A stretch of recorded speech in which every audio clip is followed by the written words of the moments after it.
ദൈവനാമത്തിന് മഹത്വം ഉണ്ടാകുമാറാകട്ടെ.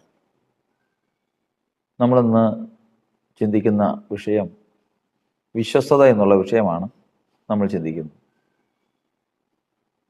ദൈവത്തിൻ്റെ സ്വഭാവത്തിൽ ഏറ്റവും പ്രധാനപ്പെട്ട 3 സ്വഭാവങ്ങളാണ് ന്യായം, കരുണ, വിശ്വസ്തത. ദൈവം തൻ്റെ സൃഷ്ടിയോടൊക്കെയും കരുണയുള്ളവനാകുന്നു. ദൈവത്തിൻ്റെ സിംഹാസനത്തിൻ്റെ അടിസ്ഥാനം നീതിയും ന്യായവുമാകുന്നു. ദൈവം തൻ്റെ സകല പ്രവൃത്തിയിലും വിശ്വസ്തനാകും. അതുകൊണ്ട് തന്നെ ഈ 3 കാര്യങ്ങൾ ദൈവത്തിൻ്റെ ജനത്തിലും ഉണ്ടായിരിക്കണമെന്ന് കർത്താവിന് നിർബന്ധമാണ്. ഈ 3 കാര്യങ്ങളുള്ളവരെ മാത്രമേ ദൈവം ശ്രേഷ്ഠന്മാരായിട്ട് കരുതുകയുള്ളൂ. നമ്മൾ എന്തെല്ലാം ചെയ്തിട്ടുണ്ടെന്ന് പറഞ്ഞാലും ഏത് മേത്തരമായ കാര്യങ്ങൾ നമുക്ക് പറയാനുണ്ടെങ്കിലും ദൈവം നോക്കുമ്പോൾ രത്നച്ചുരുക്കം ഇതാണ്, അതിനെ കടത്തി നോക്കുമ്പോൾ ഇതാണ്. ന്യായപ്രമാണത്തിൽ ഏറ്റവും ഘനമായവ 3: ന്യായം, കരുണ, വിശ്വസ്തത. കനം കുറഞ്ഞവയുമുണ്ട്. ദശാംശം കൊടുക്കുക, വഴിപാട് കൊടുക്കുക, മറ്റുള്ളവരെ സഹായിക്കുക, അങ്ങനെയുള്ള കാര്യങ്ങളെല്ലാം ഉണ്ട്. അതൊക്കെ നല്ല കാര്യം തന്നെയാണ്. ദൈവത്തിൻ്റെ സ്വഭാവം തന്നെയാണ്. ദൈവത്തിൻ്റെ സ്വഭാവം എന്ന് പറഞ്ഞാൽ ദൈവപുത്രൻ്റെ സ്വഭാവമാണ്. ദൈവപുത്രൻ്റെ സ്വഭാവം എന്ന് പറഞ്ഞാൽ ദൈവം സൃഷ്ടിച്ച മനുഷ്യനെ ദൈവപുത്രനായിട്ടാണ് സൃഷ്ടിച്ചത്. അതുകൊണ്ട് ഈ ഭൂമി മുഴുവനും ദൈവത്തിൻ്റെ മക്കളെ കൊണ്ട് നിറയാനാണ് ദൈവം ആഗ്രഹിച്ചത്. അപ്പോൾ ഇവരിൽ എല്ലാവരിലും വെളിപ്പെടുന്ന സ്വഭാവം എന്ന് പറയുന്നത് ഇതാണ്, ദൈവപുത്രൻ്റെ സ്വഭാവമാണ്. ദൈവപുത്രൻ്റെ സ്വഭാവം എന്ന് പറയുമ്പോൾ അത് ദൈവത്തിൻ്റെ സ്വഭാവമാണ്. ആ സ്വഭാവമാണ് ന്യായപ്രമാണമായിട്ട് കൊടുത്തത്, ഇസ്രായേൽ ജനത്തിന് കൊടുത്തത്. അപ്പോൾ ന്യായപ്രമാണത്തിൻ്റെ തന്നെ ഏറ്റവും ഘനം കൂടിയവയാണ് ഇപ്പോൾ നമ്മൾ പറഞ്ഞത് ന്യായം, കരുണ, വിശ്വസ്തത. ന്യായമില്ലാതെ, ന്യായം കാണിക്കാതെ ദൈവത്തിന് ചെല്ലെത്താൻ സാധിക്കില്ല. അത് ശോധന ചെയ്ത് അന്യായമുള്ള ചെയ്യുന്നവൻ ദൈവരാജ്യം അവകാശമാക്കില്ല. കരുണ കാണിക്കാത്തവന് കരുണയില്ലാത്ത ന്യായവിധി ഉണ്ടാകും. അവിശ്വസ്തരെ ദൈവം തന്നോടുകൂടെ വസിക്കാൻ സമ്മതിക്കില്ല, ദൈവത്തോട് വസിക്കില്ല. കാരണം ദേശത്തിലെ വിശ്വസ്തന്മാർ എന്നോടുകൂടെ വസിക്കേണ്ടതിന് എൻ്റെ ദൃഷ്ടി അവരുടെ മേൽ ഇരിക്കുന്നുവെന്ന് സമ്മതിക്കില്ല. ദൈവം ദൈവത്തിൻ്റെ കൂട്ടത്തിൽ കൂട്ടില്ല. ദൈവത്തോട് വസിക്കണമെങ്കിൽ അവൻ വിശ്വസ്തനായിരിക്കണം. അതുകൊണ്ടാണ് അന്ത്യനാളിൽ യേശു ലോകത്തോട് യുദ്ധം ചെയ്യാനായിട്ട്, ജാതികളോട് യുദ്ധം ചെയ്യാനായിട്ട് ഇറങ്ങുമ്പോൾ തിരഞ്ഞെടുക്കപ്പെട്ടവരും വിളിക്കപ്പെട്ടവരും വിശ്വസ്തരുമായിട്ട് ആണ് പോകുന്നത്. അത്ര പ്രധാനമുള്ളതാണ് ഈ 3 കാര്യങ്ങൾ. അത് നമ്മൾ വിശദീകരിച്ച് പഠിക്കുമ്പോൾ നമുക്ക് അതിൻ്റെ ഒരു കാര്യം മനസ്സിലാക്കും. കാരണം എന്താണെന്ന് വെച്ച് കഴിഞ്ഞാൽ, ഒന്ന് ന്യായം എന്ന് പറഞ്ഞാൽ ന്യായം പറയാം, ന്യായം പ്രവർത്തിക്കുകയും ചെയ്യാം. പക്ഷെ ഏത് ന്യായം? ന്യായം ഏതാണ്?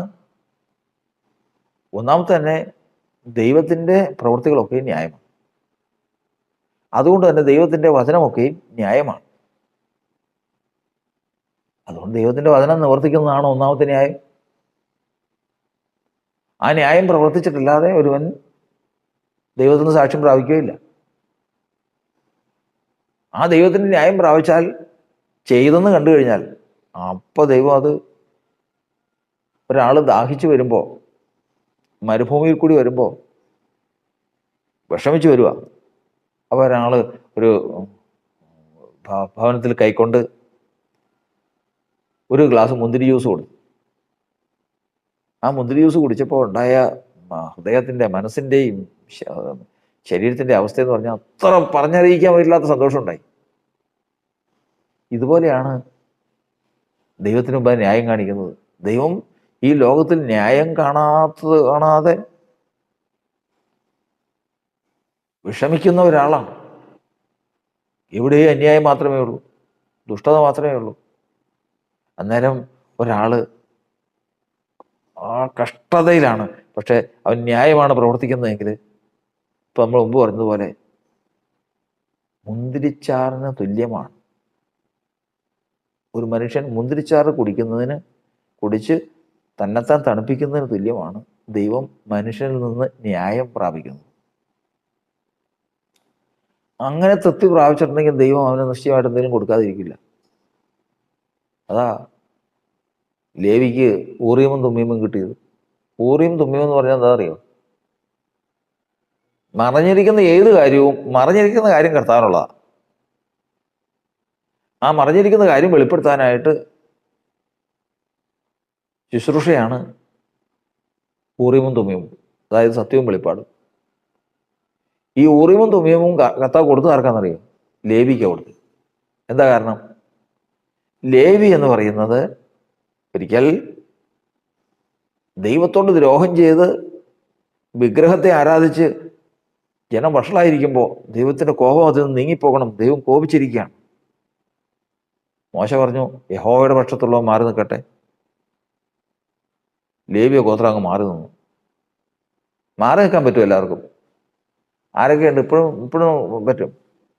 യഹോവയുടെ പക്ഷത്തുള്ള മാറി നിൽക്കട്ടെ എന്ന് പറയുമ്പോൾ നമ്മുടെ സഭയിൽ ഒരൊറ്റ ആളുണ്ടാവില്ല, എല്ലാവരും മാറി നിൽക്കും. കർത്താവിന് വേണ്ടിയിട്ട് ജീവനെ കൊടുക്കാൻ തയ്യാറാണ്. യഹോവയുടെ പക്ഷത്തുള്ള മാറി നിൽക്കട്ടെ എന്ന് പറയും. മാറി നിന്നപ്പോഴാണ് പറയുന്നത്, നിങ്ങൾ ഓരോരുത്തൻ താന്താൻ്റെ കൂടാരത്തിലേക്ക് കയറി ഈ ഇസ്രായേൽ ജനത്തിൻ്റെ കൂടാരത്തിലേക്ക് അങ്ങ് കയറണം. വിഗ്രഹത്തെ ആരാധിച്ചവരെല്ലാവരും കൊന്നുകളാണ്. വചനമാണ്. വാളുമായിട്ട് കൂടാരത്തിലേക്ക് ചെന്ന് കയറിയപ്പോൾ അപ്പൻ വിഷമിച്ച് വന്ന് കിടക്കുക. വിഗ്രഹത്തെ ആരാധിച്ച് സന്തോഷിച്ച് വന്ന് കിടക്കുക. അപ്പനെ വെട്ടുന്നതോ ന്യായം, അതോ ദൈവത്തിൻ്റെ കൽപ്പന അനുസരിക്കുന്നതോ? ഏത് ന്യായം? അതാണ് കർത്താവ് പറഞ്ഞിരിക്കുന്നത്. അനേകര് പല തരത്തിൽ ഞാൻ എന്ത് ചെയ്താൽ കർത്താവ് പ്രസാദിക്കും, ഞാൻ എങ്ങനെ സംസാരിച്ചാൽ, എങ്ങനെ പ്രവർത്തിച്ചാൽ കർത്താവ് പ്രസാദിക്കും എന്നിങ്ങനെ സംശയിക്കുക. മീകാപ്രവചനത്തിൽ ചോദിച്ചിരിക്കുന്ന പോലെ, ഞാൻ എന്തോന്നുകൊണ്ട് എൻ്റെ കർത്താവിൻ്റെ അടുക്കൽ ചെന്ന് കർത്താവിന് മുമ്പാകെ കുമ്പിടണം? കർത്താവിനെ സന്തോഷിപ്പിക്കണമെങ്കിൽ ഞാൻ ഇതെങ്ങനെ വേണം? ഞാൻ ഹോമയാഗം കൊണ്ട് എന്നാ ദൈവം പ്രസാദിക്കുമോ? ഹോമയാഗം കൊണ്ട് എന്ന് തന്നെ എല്ലാവരും ചെയ്യണമല്ലേ? എല്ലാവരും ചെയ്യണമല്ലേ? ഞാൻ എൻ്റെ പാപത്തിന് വേണ്ടിയിട്ട് എൻ്റെ ഒരു മകനുള്ളതിനെ കൊണ്ട് യാഗം കഴിച്ചാലോ? അബ്രഹാം ചെയ്തതുപോലെ. അതുകൊണ്ട് എന്താ കാര്യം ഇരിക്കണേ? തൃപ്തിയില്ല. 1000 ആട്ടുകൊറ്റലിൽ ദൈവം പ്രസാദിക്കുമോ? ഞാൻ ശലോമം കഴിച്ചതുപോലെ 1,20,000 ആടുകളെ യാഗം കഴിച്ച് ഒരു ദിവസം. അതുപോലെ ഒരു യാഗം നടത്തിയാലോ? തൃപ്തിയില്ല. അതൊന്നും അല്ല. മനസ്സിന് തൃപ്തി വരണ്ടേ? അതായത് യഥാർത്ഥ വഴിപാട് മനുഷ്യൻ്റെ ഹൃദയത്തിൽ ചിന്തിക്കുമ്പോൾ പ്രാണന് തൃപ്തി ഉണ്ടാവും. അപ്പോൾ തൃപ്തി വരുന്നില്ല.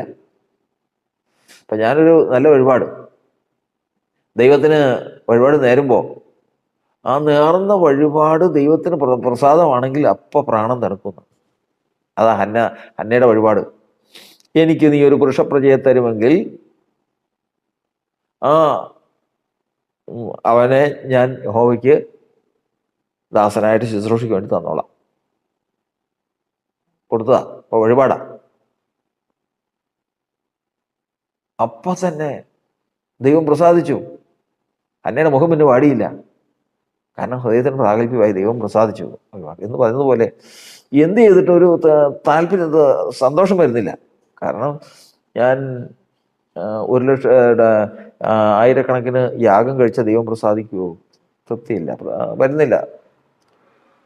ഞാൻ തൈലനദി ഒഴിക്കാലോ? മറിയ ചെയ്തത് അങ്ങനെയല്ലേ? തൈലം പൂശിയപ്പോൾ കർത്താവ് പ്രസാദിച്ചല്ലോ. അതുപോലെ തൈലം അങ്ങ് പൂശിയാലോ? തൃപ്തിയില്ല. എന്നിട്ട് അപ്പോഴാണ് പറയുന്നത്, മനുഷ്യ നല്ലതെന്തെന്ന് അവൻ നിനക്ക് കാണിച്ചു തന്നിരിക്കും. നിനക്ക് മനസ്സിലായല്ലോ നല്ലതെന്താന്ന്. എന്താ നല്ലത്? ന്യായം പ്രവർത്തിക്കണം, ദയാതൽപ്പനായിരിക്കണം, നിന്റെ ദൈവമായ യഹോവയുടെ മുമ്പിൽ താഴ്മയോടെ നടക്കണം. ഈ 3 കാര്യങ്ങൾ. ന്യായം പ്രവർത്തിക്കണം, ദയാതൽപരനായിരിക്കണം, താഴ്മയോടെ നടക്കണം. അവിടെയാണ് അതിൻ്റെ വിഷയം. ഇതാണ് ഈ പറഞ്ഞ കാര്യം. അപ്പോൾ വിശ്വാസത്തിലേക്ക് ഒരാൾ വന്നു കഴിഞ്ഞാൽ ദൈവം അവരെ പഠിപ്പിക്കുന്ന കാര്യത്തെക്കുറിച്ചാണ് പറയണേ. ഏത്? ഇപ്പം നമ്മൾ മുമ്പ് പറഞ്ഞല്ലോ, ന്യായപ്രമാണത്തിൽ ഘനമായവ ന്യായം, കരുണ, വിശ്വസ്ത. അത് തന്നെ ഇത് പറഞ്ഞ് ദയാതൽപരനായിരിക്കണം, ന്യായം പ്രവർത്തിക്കണം, താഴ്മയോടെ നടക്കണം. വിശ്വസ്തയും കരുണയും ഇതൊക്കെ ഉള്ളവനാ അങ്ങനെ ചെയ്യുന്നത്. അപ്പോൾ അതുപോലെ അങ്ങ് നടക്കണമെന്ന് മാത്രമേ ദൈവം ആഗ്രഹിക്കുന്നുള്ളൂ. അപ്പോൾ ഇവിടെ എന്ന് പറയുന്നതൊക്കെ എല്ലാം വിശ്വാസത്തിൽ വന്നിട്ട് ഇത്രയും കാലമായി ദൈവം ഇതൊക്കെ പഠിപ്പിച്ചതിന് ശേഷം ആണ് പെട്ടെന്ന് ഒരു ചോദ്യം വരുന്നത്. മിസ്രൈമിൽ നിന്ന് പോന്നിട്ട് എത്ര നാളായെന്നറിയാം? മിസ്രൈമിൽ നിന്ന് പോന്നിട്ട് 10 അത്ഭുതങ്ങൾ കാണിച്ച് ഫറവോനെയൊക്കെ നശിപ്പിച്ച് മിസ്രൈം ദേശം നശിച്ച് ചെങ്കടൽ പിളർന്ന് ഇക്കരെ കടത്തി ഫറവോനെ സൈന്യത്തെയൊക്കെ മൂടിക്കളഞ്ഞ് അത്ഭുതങ്ങളൊക്കെ കാണിച്ച് സന്തോഷമാണ്. ഒന്നിനും കുറവില്ല. ജീവിക്കണമെന്നുള്ളതിന് ഒന്നിനും കുറവില്ല. കാരണം വസ്ത്രം പഴകുന്നില്ല, കാലിലെ ചെരുപ്പ് വീങ്ങുന്നില്ല, മഞ്ഞയുണ്ട് ഭക്ഷിക്കാൻ, ഇടയ്ക്ക് കടപക്ഷിയുണ്ട്. കുഴപ്പമൊന്നുമില്ല, സന്തോഷമായിട്ട് കഴിഞ്ഞു പോവാം. എല്ലാം കൊണ്ടും ഇങ്ങനെ അങ്ങനെ പോവാ. അന്നേരം അതിൻ്റെ ഇടയ്ക്ക് ഇങ്ങനെ ഒരു പ്രശ്നം വന്നേ. യഹോവയുടെ പക്ഷത്തുള്ള മാറി നിൽക്കട്ടെ. മാറി നിന്നപ്പോഴും വിചാരിച്ചില്ല ഇതൊന്നും. വാള് കൈ കിട്ടി, കൽപ്പനയും കിട്ടി, വാളും കൽപ്പനയും കിട്ടി. കൂടാരത്തിൽ കയറിയപ്പോ അമ്മ, സഹോദരൻ, മകൻ, അപ്പൻ ഇങ്ങനെയൊക്കെ ഉള്ളവരാ മുമ്പില്. ഇങ്ങനെയുള്ളവരാ നിനക്ക് ദീർഘായുസ് ഉണ്ടാകാനും വാക്തത്വത്തോട് കൽപ്പനയാ നിനക്ക് ദീർഘായുസ് ഉണ്ടായിരിക്കാൻ, നീ ശുഭത്തോടിരിക്കാൻ, നിന്റെ അപ്പനെ അമ്മയും ബഹുമാനിക്കണമെന്നാ. അപ്പം മുമ്പിൽ നിൽക്കുക, അമ്മ മുമ്പിൽ നിൽക്കുക, സഹോദരനും മകനും മുമ്പിൽ നിൽക്കുക. വാളുമായി നല്ല വെളിച്ചമില്ലാത്തടത്തും ഉണ്ടായിരിക്കും. അയ്യോ, എന്താ ഈ ചെയ്യാൻ പോണേ? അവൻ്റെ മുമ്പിൽ 2 കാര്യങ്ങളാണ്. ഒന്ന് ന്യായമാണോ ഞാൻ ചെയ്യാൻ പോകുന്നത്? അപ്പൻ്റെ നേരെ കൈവക്കാവോ? പക്ഷെ ന്യായം ഇത്രയും കാലം കൊണ്ട് ന്യായം പഠിച്ച കൂട്ടം വാളെടുത്തു. അപ്പനൊന്നും ഓർത്തില്ല, വീശി. അപ്പൻ്റെ ജീവൻ പോയി, അമ്മയുടെ ജീവൻ പോയി, മക്കളുടെ ജീവൻ ഇല്ല. എല്ലാം അവൻ ന്യായം പ്രവർത്തിച്ചപ്പോ ഉടയവൻ പറഞ്ഞു കൊടുത്തേക്കാൻ പറഞ്ഞത്. ആ ഊറിയമും തുമിയമും അവനായിട്ട് കൊടുത്തേക്കാൻ പറഞ്ഞു. ആരായിട്ട്? ലേവിയുടെ. ഇനി മറഞ്ഞിരിക്കുന്ന കാര്യങ്ങൾ വെളിപ്പെടുത്താൻ അവനിൽ കൂടി ഞാൻ വെളിപ്പെടുത്തും. കാരണം എൻ്റെ ഇഷ്ടം പ്രവർത്തിച്ചവനാ, ന്യായം ചെയ്തവനാ. വെറും വാവുകൊണ്ട് പറയണതല്ല, ന്യായം പ്രവർത്തിച്ചവനാ. കാര്യം ശരി. അവൻ്റെ കൈ കൊണ്ട് അവൻ്റെ അപ്പനും അമ്മയും ചത്തായിരിക്കും, അവൻ്റെ സഹോദരനും മകന് മരിച്ചായിരിക്കും, കൊലപാതകൻ ചെയ്തെന്ന് ലോകം പറയും. ദൈവം പറയണ അങ്ങനെയല്ല, ന്യായം പ്രവർത്തിച്ചവനാ. അവൻ്റെ കയ്യിൽ ഊറിയമും തുമ്മിയമും എന്ന് പറഞ്ഞു കഴിഞ്ഞാൽ ഒറ്റ മനുഷ്യർക്ക് കണ്ടുപിടിക്കാൻ പറ്റില്ല. എസ്രയുടെ കാലത്ത് കുറച്ച് പേര് വന്നു. ആലയത്തിൻ്റെ പ്രതിഷ്ഠയ്ക്ക് വന്നു കഴിഞ്ഞപ്പോഴത്തേക്കും ഭക്ഷണം ഒക്കെ അതിവിശുദ്ധമായത് തിന്നണം, പുരോഹിതന്മാരുടെ രേഖ എടുക്കാൻ പറഞ്ഞു. ഇസ്രായേൽ എവിടെ പോയാലും അവർക്ക് രേഖ ഉണ്ടായിരിക്കണം. വംശാവലി രേഖ. ഏത് വംശത്തിൽപ്പെട്ടവൻ, ഏത് തലമുറയിൽപ്പെട്ടവൻ, ഏത് ഗോത്രത്തിൽപ്പെട്ടവൻ, ഏത് കുലത്തിൽപ്പെട്ടവൻ, ഏത് പിതൃഭവനത്തിൽപ്പെട്ടവൻ ഒക്കെ പറയണം. അതെല്ലാം എഴുതി വെച്ചോളണം. എവിടെ പോയിരുന്നാലും ഈ രേഖ പോകാൻ പാടില്ല. ഇതിൽ കുറേ പേര് രേഖയൊന്നും സൂക്ഷിച്ചില്ല. രേഖയില്ല. ഞങ്ങൾ അറിയാം, ഞങ്ങള് ബർസില്ലായിയുടെ കുലത്തിൽപ്പെട്ടതാ, മോശപ്പെട്ട കുലത്തിൽപ്പെട്ടതൊന്നുമല്ല, ബർസില്ലായിയുടെ കുടുംബത്തിൽപ്പെട്ടതാ. പക്ഷെ രേഖ പൂർണ്ണമായിട്ടില്ല. അപ്പൊ ഒരു കാര്യം ചെയ്തോ, രേഖയില്ലെങ്കിൽ ഇനി ഒരു ഒറ്റ വഴിയേ ഉള്ളൂ. രേഖയില്ലാത്ത ഒരാള് നീ ഏത് ഗോത്രത്തിൽപ്പെട്ടവനെന്ന് അറിയിക്കാനായിട്ട് ഈ ലോകത്തിൽ രേഖയില്ല. ലോകത്തിൽ അറിയാവുന്ന ഒരു മനുഷ്യനുമില്ല. അറിയാവുന്ന ദൈവത്തിന് മാത്രമേ ഉള്ളൂ. നീ ആരെന്ന് തെളിയിക്കേണ്ടതും ദൈവം തെളിയിക്കണം. അതിന് ദൈവം വെച്ചിട്ടുള്ളൊരു മാർഗമുണ്ട്. ഊറിയമും തുമ്മിയമും, ദൈവത്തിൻ്റെ ഊറിയമും തുമ്മിയും അതൊരു പുരോഹിതന്റെ ആഭരണമാണ്. ഊറിയമും തുമ്മിയമും ആരുടെ കയ്യിലുണ്ടോ അത് മുഖാന്തരം ഈ ഇവർ ഏത് ഗോത്രത്തിൽപ്പെട്ടത്, ഏത് വംശത്തിൽപ്പെട്ടത്, ഏത് കുലത്തിൽപ്പെട്ടത്, ഏത് പിതൃഭവനത്തിൽ, ഏത് കുലായി എല്ലാം പറയും. അപ്പോൾ ഇപ്പോൾ ഊറിയും തുമ്മിയുമായിട്ടുള്ള ഒരു പുരോഹിതൻ എഴുന്നേൽക്കുന്നവരെ നിങ്ങൾ അതിവിശുദ്ധമായി തിന്നരുതെന്ന് പറഞ്ഞ് അവരെ തടുത്തുന്ന. അപ്പോൾ ഇങ്ങനെ മറിഞ്ഞിരിക്കുന്ന ഒരു കാര്യം, ഈ ഊറിയും തുമ്മിയും ഉണ്ടെങ്കിൽ കൃത്യമായിട്ട് അത് ആരാണെന്ന് പറയും. അതിനാണ് ഊറിയും തുമ്മിയും എന്ന് പറയുന്നത്. ആ ശിശുർ അത് ആരുടെ കയ്യിലിരിക്കുന്നു? ലേവിയുടെ കയ്യിലിരിക്കുന്നു. അതെന്താ അതിൻ്റെ കാരണം? അതാ, മനസ്സിലായില്ലേ? അതായത് ഇസ്രായേൽ ജനത്തിൻ്റെ അടുക്കിലേക്ക് ദാവീദ് പെട്ടകത്തെ കൊണ്ടുവരാൻ പോവാ. 30,000 ബിരുദന്മാരെ, വല്ല എഴുന്നേക്കാൻ പാടില്ലാത്തതിനെയല്ല, ആരോഗ്യമില്ലാത്തതിനെയും വേണ്ട അക്ഷരാഭ്യാസം ഇല്ലാത്തതിനൊന്നും അല്ല.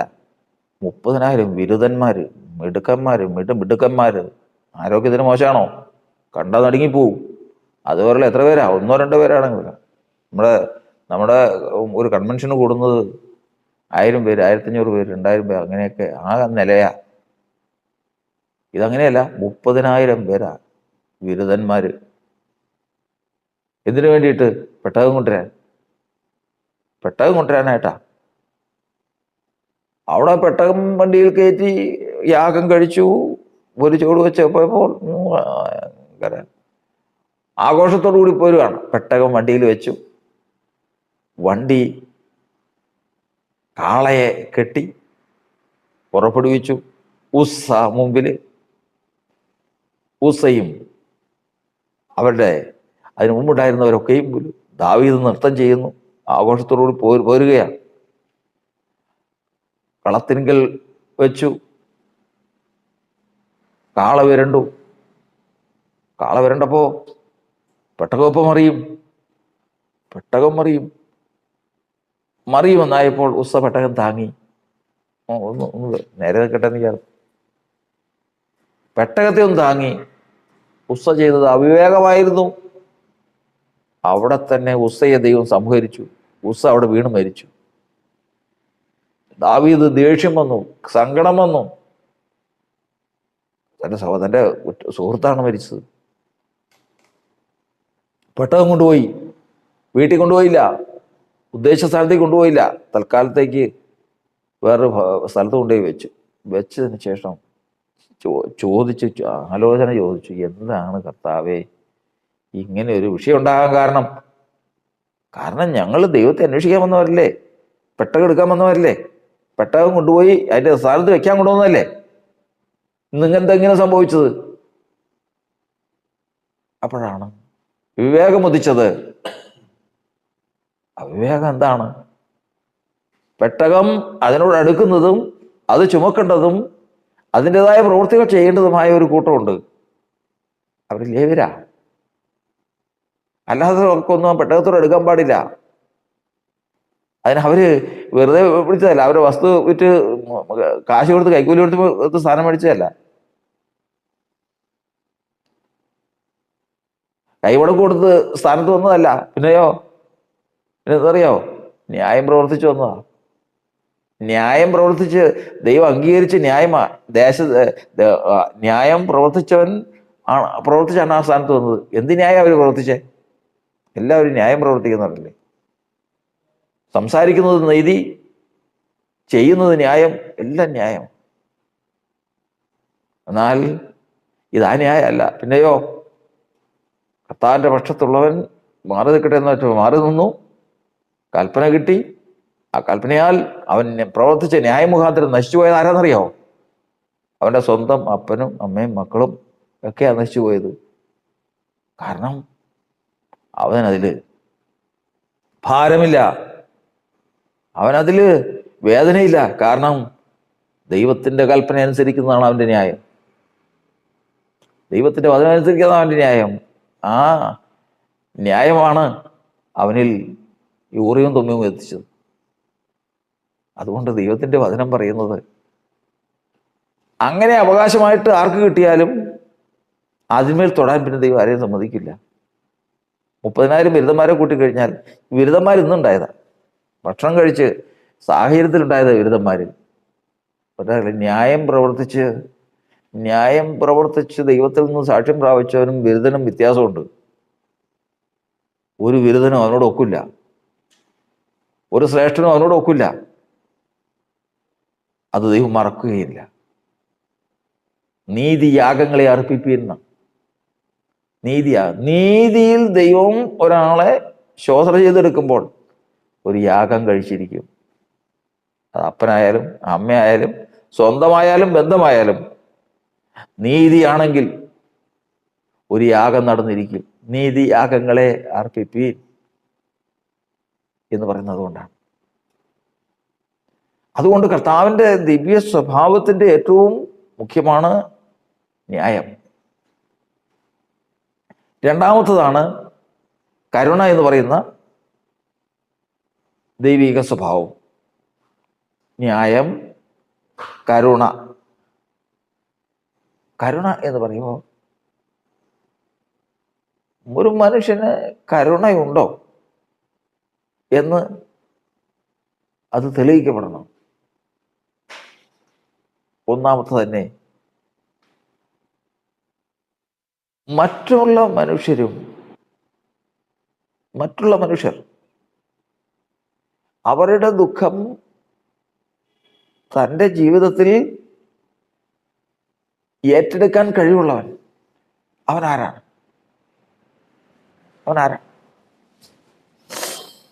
അവനാണ് കരുണയുള്ളവൻ. അപ്പൊ അങ്ങനെ ഒരു കരുണയുള്ളവനെ സംബന്ധിച്ചിടത്തോളം ഒരു നിരപരാധിയുടെ ദുഃഖം എത്രയേറെ കരുണയുണ്ടാവും. ഒരു നിരപരാധി, തെറ്റ് ചെയ്യാത്ത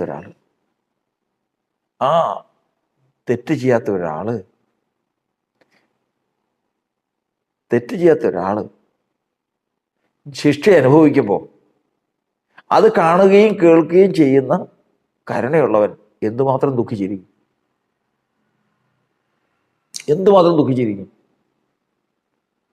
അതാണ് ഒരു മനുഷ്യൻ സകലത്തിനേക്കാൾ ഉപരി, എല്ലാറ്റിനേക്കാൾ ഉപരി ക്രിസ്തുവിനെ സ്നേഹിക്കണം എന്ന് പറയുന്നു. കാരണം ക്രിസ്തുവിനെ സ്നേഹിക്കുക എന്ന് പറഞ്ഞു കഴിഞ്ഞാൽ ക്രിസ്തുവിനോട് പ്രത്യേകിച്ച് ഒരു താല്പര്യമോ, അവനൊരു ഹീറോ ആയതുകൊണ്ടോ, അവനൊരു നല്ല പ്രാസംഗികനായതുകൊണ്ടോ അങ്ങനെയല്ല. അവൻ അനുഭവിച്ച കഷ്ടം എന്തിനു വേണ്ടിയിട്ട്? അനുഭവിച്ച കഷ്ടം എന്ന് പറഞ്ഞാൽ എന്തിനു വേണ്ടിയിട്ട്? സിനിമയിലൊക്കെ ഹീറോ കളിക്കുമ്പോൾ അവര് പല കാര്യങ്ങളും അനുഭവിച്ചതിന് ശേഷം ഒരു പെട്ടെന്ന് എഴുന്നേറ്റ് വരുന്നതാണ് നായകന്മാരൊക്കെ. ആ സ്പിരിറ്റ് അല്ല ഇത്, ആ സ്പിരിറ്റ് അല്ല. പിന്നെയോ അവൻ അനുഭവിച്ച കഷ്ടം എന്തിനു വേണ്ടിയിട്ട്? മറ്റുള്ളവൻ്റെ എൻ്റെയും കൂടി രക്ഷയ്ക്ക്. എന്തിനു വേണ്ടിയിട്ട്? എൻ്റെ രക്ഷയ്ക്ക് വേണ്ടി അവൻ കഷ്ടം അനുഭവിച്ചു. അവൻ ആരായിരുന്നു? അവൻ നിരപരാധിയായി.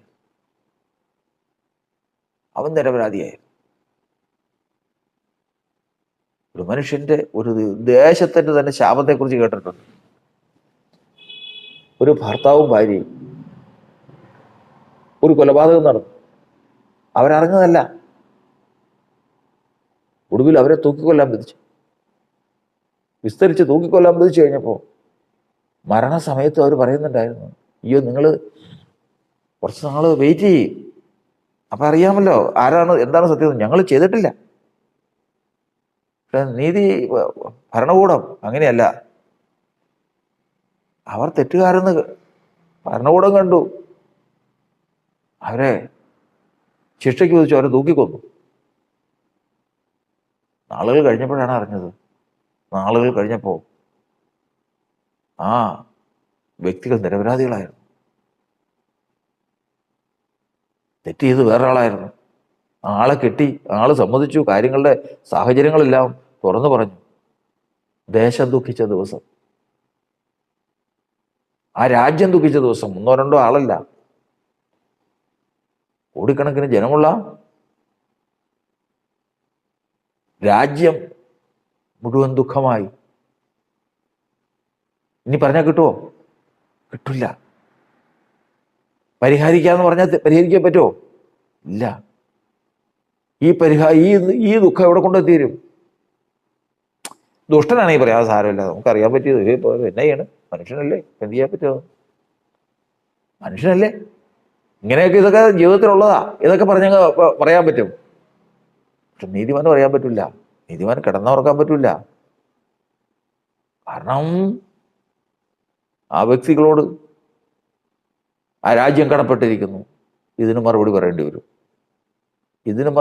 വരും. നീതിമാനറിയാം.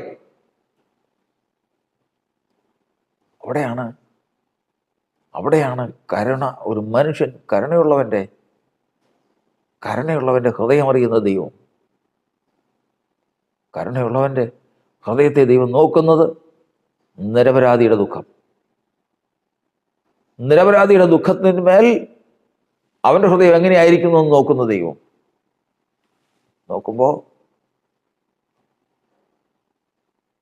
നോക്കുമ്പോഴാണ് മനസ്സിലാകുന്നത് അവൻ്റെ ദുഃഖം.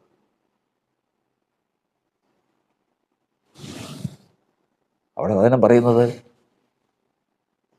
കരുണ കാണിക്കാത്തവന് കരുണയില്ലാത്ത ന്യായവിധി ഉണ്ടാവും. ആ ദിവസം ഇതൊക്കെയും വെളിപ്പെടുത്തും. നമ്മൾ വിചാരിക്കുമല്ലോ, ഞാൻ ഈ കാര്യങ്ങളൊക്കെ ചിന്തിക്കുന്നത് എന്തിനാ? ഞാനൊരു കഥയല്ലേ കേട്ടെ, അല്ലെങ്കിൽ ഒരു ചരിത്രം കേട്ട്. അതിന് ആ രാജ്യക്കാരനുഭവിക്കും. കാരണം വെച്ച് കഴിഞ്ഞാൽ ഞാനതിൽ ഇടപെടണ എന്തിനാ? അവര് ഒരു നിരപരാധിയെ കൊന്നിട്ടുണ്ടെങ്കിൽ അത് അവരുടെ തെറ്റ്. ഞാനിതിൽ എന്ത് ചെയ്തത്? അങ്ങനെയല്ല. നാൾതോറും സൊദോം ഗൊമോറയിലെ അധർമ്മ പ്രവൃത്തികൾ കണ്ടും കേട്ടും തൻ്റെ നീതിയുള്ള മനസ്സിൽ നൊന്ത് അവരുടെ ദുഷ്കാമ പ്രവൃത്തികളാൽ വലഞ്ഞുപോയ ലോത്തിനെ അവൻ വിടുവിച്ചു എന്നാണ്. ശോധന ചെയ്തുകൊണ്ടിരിക്കുക. നമ്മുടെ ചെവിയിൽ കേൾക്കുന്ന ഓരോ വാർത്തയ്ക്കും അസ്വസ്ഥമാകുന്ന കണ്ടിട്ടുണ്ടോ? അസ്വസ്ഥമാകുന്നത് 4 പേര് കൂടി ഇരിക്കുമ്പോൾ ഞാൻ എൻ്റെ കണ്ണിന് കണ്ടിട്ടുള്ളതാണ്. ഒരു വാർത്ത കേട്ടു, ദുഃഖത്തിൻ്റെ വാർത്ത. സംഭവിച്ചിട്ടില്ല. ഒരു നിരപരാധിക്ക് സംഭവിക്കാൻ പോകുന്ന ഒരു ദുഃഖത്തിൻ്റെ വാർത്ത കേട്ടേ ഉള്ളൂ. ഞങ്ങൾ കൂടിയിരുന്ന ആ കൂട്ടത്തിൽ നിന്ന് ഒരാൾ എഴുന്നേറ്റു, നെഞ്ചത്ത് പിടിച്ചുകൊണ്ട് എഴുന്നേറ്റ്. കാരണം അദ്ദേഹത്തിന് അത് താങ്ങാൻ കഴിയുന്നില്ല. കരുണയുള്ളവരുടെ ജീവിതം ഈ ലോകത്തിൽ എന്താണെന്നറിയാവോ? കരുണയുള്ളവരുടെ ജീവിതം, അയ്യോ, കരുണയുള്ളവർക്ക്, കാരണം അവരെവിടെ നോക്കിയാൽ അതേ ഉള്ളൂ. അവരെവിടെ നോക്കിയാലും ഇങ്ങനെയുള്ള കാര്യങ്ങളെ കാണാനുള്ളൂ, ഇങ്ങനെയുള്ള കാര്യങ്ങളെ കേൾക്കാനുള്ളൂ. എന്നും അവർക്ക് പീഡയാണ്. എന്നും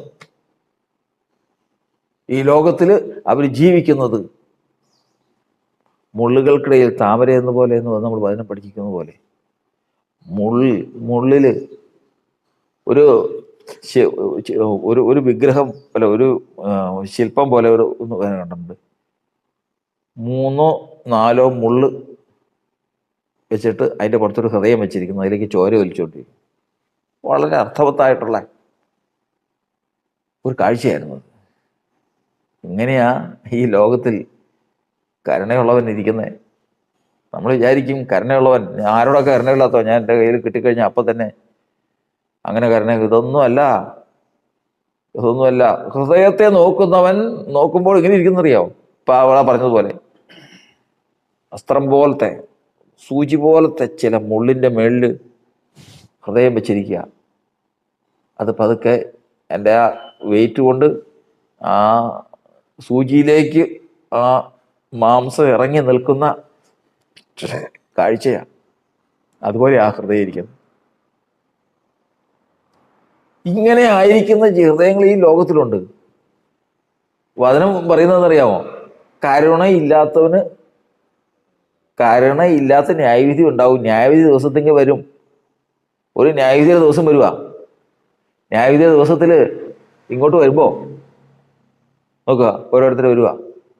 അപ്പോഴാണ് ഓരോരുത്തർക്ക് ശിക്ഷ വിധിച്ച് വരുമ്പോഴത്തേക്കും ഒരാൾ വിശ്വാസിയാ, ശരിയാ, കാണിക്കാത്ത ദുഷ്ടതയില്ല, ആ ദിവസം വായിച്ചുകൊണ്ട് ദുഷ്ടത തന്നെയാണ്. ഒരു അടുത്ത ദിവസം വരിക, കരുണയുള്ളവൻ വരിക, കരുണയുള്ളവൻ വരിക. ഒന്നും ചെയ്യണ്ട, അവനെ ഒന്നും ചെയ്യണ്ട. ഉടയവൻ പറയാൻ സാധ്യതയുള്ള കാര്യമാണ്. ഒന്നും ചെയ്യണ്ട അവനെ. കാരണം ഇന്ന് വിചാരിച്ച എന്ത് സാധിക്കും? ഇന്ന് അവനെ വിചാരിച്ചു കഴിഞ്ഞാൽ അവനെ തീ കൊണ്ടിടാം, അല്ലെങ്കിൽ അവന് ഒരു മാസത്തെ ദണ്ഡന അനുവദിക്കാം. എന്തിന്? ഈ ഭൂമിയിൽ അവനായിരുന്നപ്പോൾ അവൻ അനുഭവിച്ചത് നിങ്ങളാരും അറിയുന്നില്ല, നിങ്ങളാരും അറിയുന്നില്ലല്ലോ. ഉടയവൻ അറിയുന്നു. ഇതാണ് സഹോദരങ്ങളെ ഈ ഭൂമിയിൽ കരുണയുള്ളവൻ്റെ ജീവിതം. എല്ലാവരും കരുണയുള്ളവരാ. കരുണയുള്ളവൻ്റെ ജീവിതം. നിരപരാധികൾ, നിഷ്കളങ്കര്. ചില ജാതികളുടെ ഇടയിൽ തന്നെ ചില മനുഷ്യരെ കാണുമ്പോൾ ഭയപ്പെട്ടു പോകും. ദൈവമേ, ന്യായവിധി ദിവസത്തെങ്കിൽ ഈ മനുഷ്യൻ മാനിക്കപ്പെടുമ്പോൾ ഞാൻ ആ നിലവാരത്തിൽ മാനിക്കപ്പെടുമോ എന്ന് വരെ നമ്മൾ ചിന്തിച്ചു പോകും. അതുകൊണ്ടാണ് വചനം പറയുന്നത്, ദയാകടാക്ഷമുള്ളവൻ അനുഗ്രഹിക്കപ്പെടും. കാരണം അവൻ തൻ്റെ ആഹാരത്തിൽ നിന്ന് അഗതിക്ക് കൊടുക്കുന്നു. ഇവർ നോക്കുമ്പോൾ, ഈ കരുണയുള്ളവർ നോക്കുമ്പോഴല്ലോ, നോക്കുമ്പോൾ മുഴുവൻ അഗതികളെ കാണുള്ളൂ, ദരിദ്രരെ. നമ്മൾ പോകുമ്പോൾ സാധാരണ ഒരു മനുഷ്യൻ പോകുമ്പോൾ എന്ത് കാണും? BMW ആരെങ്കിലും പോകുന്നുണ്ടെങ്കിൽ അത് കാണും, ഇന്നോവയിൽ പോകുന്നുണ്ടെങ്കിൽ കാണും, അഹങ്കാരികളെ കാണും, ക്രിക്കറ്റ് കളി കാണും, ഇങ്ങനെയുള്ളവരൊക്കെ. പക്ഷെ ഈ ഒരു കൂട്ടർ ആര്? ഈ കരുണയുള്ളവരെന്ന് പറയുന്ന ഈ ഒരു കൂട്ടർ, ദയാകടാക്ഷമുള്ളവർ. എവിടെ നോക്കിയാലും ഇതേ ഉള്ളൂ. ഒരു ആഹാരം കഴിക്കാനിരുന്ന് കഴിഞ്ഞാൽ അപ്പം അവരുടെ ദൃഷ്ടിക്ക് നോക്കിക്കഴിഞ്ഞാൽ ഒരാൾക്ക് ഇല്ലാത്തവൻ അവിടെ ഉണ്ടാവും. അതിൽ നിന്ന് കൊണ്ടുപോയി ഒരു ചിലപ്പം കൊടുക്കും. കരുണയുള്ളവൻ്റെ ജീവിതം എന്താ? കരുണയുള്ളവൻ ഒരു കാര്യത്തിൽ ഓർത്തു കൊള്ളുക, കരുണയുള്ളവന് ഈ ലോകത്തിൽ ജീവിതമില്ല. ഈ ലോകത്തിൽ അവൻ ഇരിക്കുന്നത് ചില സൂചി പോലത്തെ മുള്ളിൻ്റെ പുറത്ത് ഇരിക്കുന്ന ഹൃദയം പോലെ അവരുടെ ഹൃദയം ഇങ്ങനെ ഇരിക്കുക. നാൾതോറും കേൾക്കുന്ന വാർത്ത എന്താ? നാൾതോറും കേൾക്കുന്ന വാർത്ത നിരപരാധികൾ പീഡിപ്പിക്കപ്പെടുന്നത്, ഇടം കൈ വലം കൈ തിരിച്ചറിയാത്ത ജനം നശിച്ചു പോകുന്നത്, കുഞ്ഞുങ്ങള് ഒരു പ്രായമായ മനുഷ്യൻ സഹിക്കാൻ പറ്റാത്ത കാര്യങ്ങൾ കുഞ്ഞുങ്ങൾ അനുഭവിക്കുന്നതൊക്കെ കേൾക്കുമ്പോൾ അതങ്ങനെയാ ലോകം. എന്ത് ചെയ്യാനാ? ആർക്കെന്ത് ചെയ്യാനാ? ഇത് പറഞ്ഞൊഴിയുന്ന അധികം പേരുണ്ടായിരിക്കേ ഉള്ളിൻ്റെ ഉള്ളിൽ പിളർന്ന് ജീവിക്കുന്ന ഒരു കൂട്ടം ഈ ലോകത്തിലുണ്ട്. അവരാണ് കരുണയുള്ളവർ. കർത്താവിന്റെ വചനം പറയുന്നത്, ന്യായപ്രമാണത്തിൽ ദൈവിക ഭാവമുള്ളവർ, ദൈവത്തിന്റെ സ്വഭാവമുള്ളവർ. ന്യായവിധി ദിവസത്തിങ്കൽ കർത്താവ് അവന് 100 തെറ്റുണ്ടെങ്കിലും, അവൻ എന്തെല്ലാം പിഴവുണ്ടെങ്കിലും ഒന്നും വേണ്ട, ഒന്നും ചെയ്യണ്ട, അവനെ വിട്ടേര്. കാരണം അവൻ ഈ ലോകത്തിൽ വെച്ച് അനുഭവിച്ചത് ദൈവം അറിയും. അവൻ ജീവിക്കുകയല്ലായിരുന്നു. ഇത്രയും കാലം ഉണ്ടായിരുന്നല്ലോ, അവൻ ജീവിക്കുകയല്ലായിരുന്നു, അവൻ തകരുകയായിരുന്നു. ഓരോ ദിവസവും അവൻ തകർന്നാണ് ഈ ലോകത്തിൽ അവനായിരുന്നു. ഇനി അവന് എന്ത് ശിക്ഷ? അവൻ അനുഭവിക്കാനുള്ളതും അവൻ പ്രാപിക്കാനുള്ളതും ഇന്നേ തന്നെ പ്രാപിച്ചു കഴിഞ്ഞു. ഇനിയും അവൻ എന്ത് ശിക്ഷ? അതുകൊണ്ട് അവനെ പറയുന്നത്, കരുണ കാണിച്ചു കൊള്ളുക, ദയാതൽപരനായിരിക്കുക, ദയാകടാക്ഷമുള്ളവനായിരിക്കുക, നിർമ്മല ദൃഷ്ടിയുള്ളവനായിരിക്കുക. നിന്റെ കണ്ണഗതിയിലേക്ക് നോക്കട്ടെ. നിന്റെ കണ്ണ് അഗതിയെ കാണുക. കരുണയുള്ള കണ്ണ്, കരുണയുള്ള കണ്ണുള്ളവൻ, കരുണാഹൃദയമുള്ളവൻ. ലോകത്തിൽ നിങ്ങൾക്ക് കഷ്ടമുണ്ടെങ്കിലും ധൈര്യപ്പെടുവീൻ, ലോകത്തെ ജയിച്ചവനായ യേശു കരുണയുള്ളവൻ അനുഭവിക്കുന്നത് അറിയുന്നു. അതുകൊണ്ടാണ് വചനം പറയുന്നത്, എളിയവരുടെ പീഡയും ദരിദ്രന്മാരുടെ ദീർഘശ്വാസവും നിമിത്തം ഞാനിപ്പോൾ എഴുന്നേൽക്കും. എളിയവരുടെ പീഡ, എളിയവരുടെ പീഡ. 10 പേരുകൂടി യാത്ര ചെയ്ത് പോകുമ്പോൾ ഒരുവൻ പീഡിപ്പിക്കപ്പെടുന്നത് ആരും അറിയുന്നില്ല. കാരണം അവൻ എളിയവനാ. ഈ ലോകത്തിൻ്റെ വാർത്തകളും ലോകത്തിൻ്റെ അനുഭവങ്ങളും അവന് സഹിക്കാനോ അവന് അംഗീകരിക്കാനോ സാധിക്കുന്നില്ല. ആ പീഡ ലോകത്തിലൊരു മനുഷ്യനും കാണാൻ സാധിക്കുകയില്ല. സ്വകാര്യമാണ്, പറഞ്ഞാൽ മനസ്സിലാവുകയില്ല. മറ്റുള്ളവർക്ക് അത് പറഞ്ഞാൽ മനസ്സിലാവുകയില്ല. പറഞ്ഞ് മനസ്സിലാക്കാൻ പറ്റിയ ഒരു കാര്യമല്ല ഇത്. ദിവ്യ സ്വഭാവം ഹൃദയകാഠിന്യമുള്ളവർക്ക് പരിഹാസമാണ്. ദിവ്യ സ്വഭാവമുള്ളവന്റെ ഹൃദയാവസ്ഥ കഠിനഹൃദയമുള്ളവന് നിന്ദ്യമാണ്, പരിഹാസ്യമാണ്. അതുകൊണ്ടാണ് ദൈവത്തിൻ്റെ വചനത്തിൽ നമ്മൾ പഠിക്കുന്നത്, നമ്മൾ ആരുടെയും ഒരു ന്യായീകരണവുമല്ല, ആരെയും നീതീകരിക്കുകയല്ല, ആരെയും ന്യായീകരിക്കുകയല്ല. പിന്നെയോ ഇതിൽ ഹൃദയത്തെ അറിയുന്ന ദൈവം സദാസമയം ശ്രദ്ധിച്ചുകൊണ്ടിരിക്കുന്നതും തിരഞ്ഞുകൊണ്ടിരിക്കുന്നതുമായൊരു കാര്യമുണ്ട്. ന്യായമുള്ളവനാര്? ദയാ തൽപരനായിരിക്കുന്നവനാര്? ഒരിക്കലും ഓർക്കേണ്ടത്, ഒരിക്കലും ആ ദിവസത്തിങ്കൽ അവന് ന്യായവിധി ഉണ്ടാകുകയില്ല. കാരണം അങ്ങനെ ജീവിച്ച, അങ്ങനെയുള്ള ഹൃദയാവസ്ഥയിൽ ഈ ദുഷ്ടജനത്തിൻ്റെ മധ്യേ ജീവിച്ച ഒരു മനുഷ്യനാണ് യേശു. അത് ലോകത്താരും അറിഞ്ഞില്ല.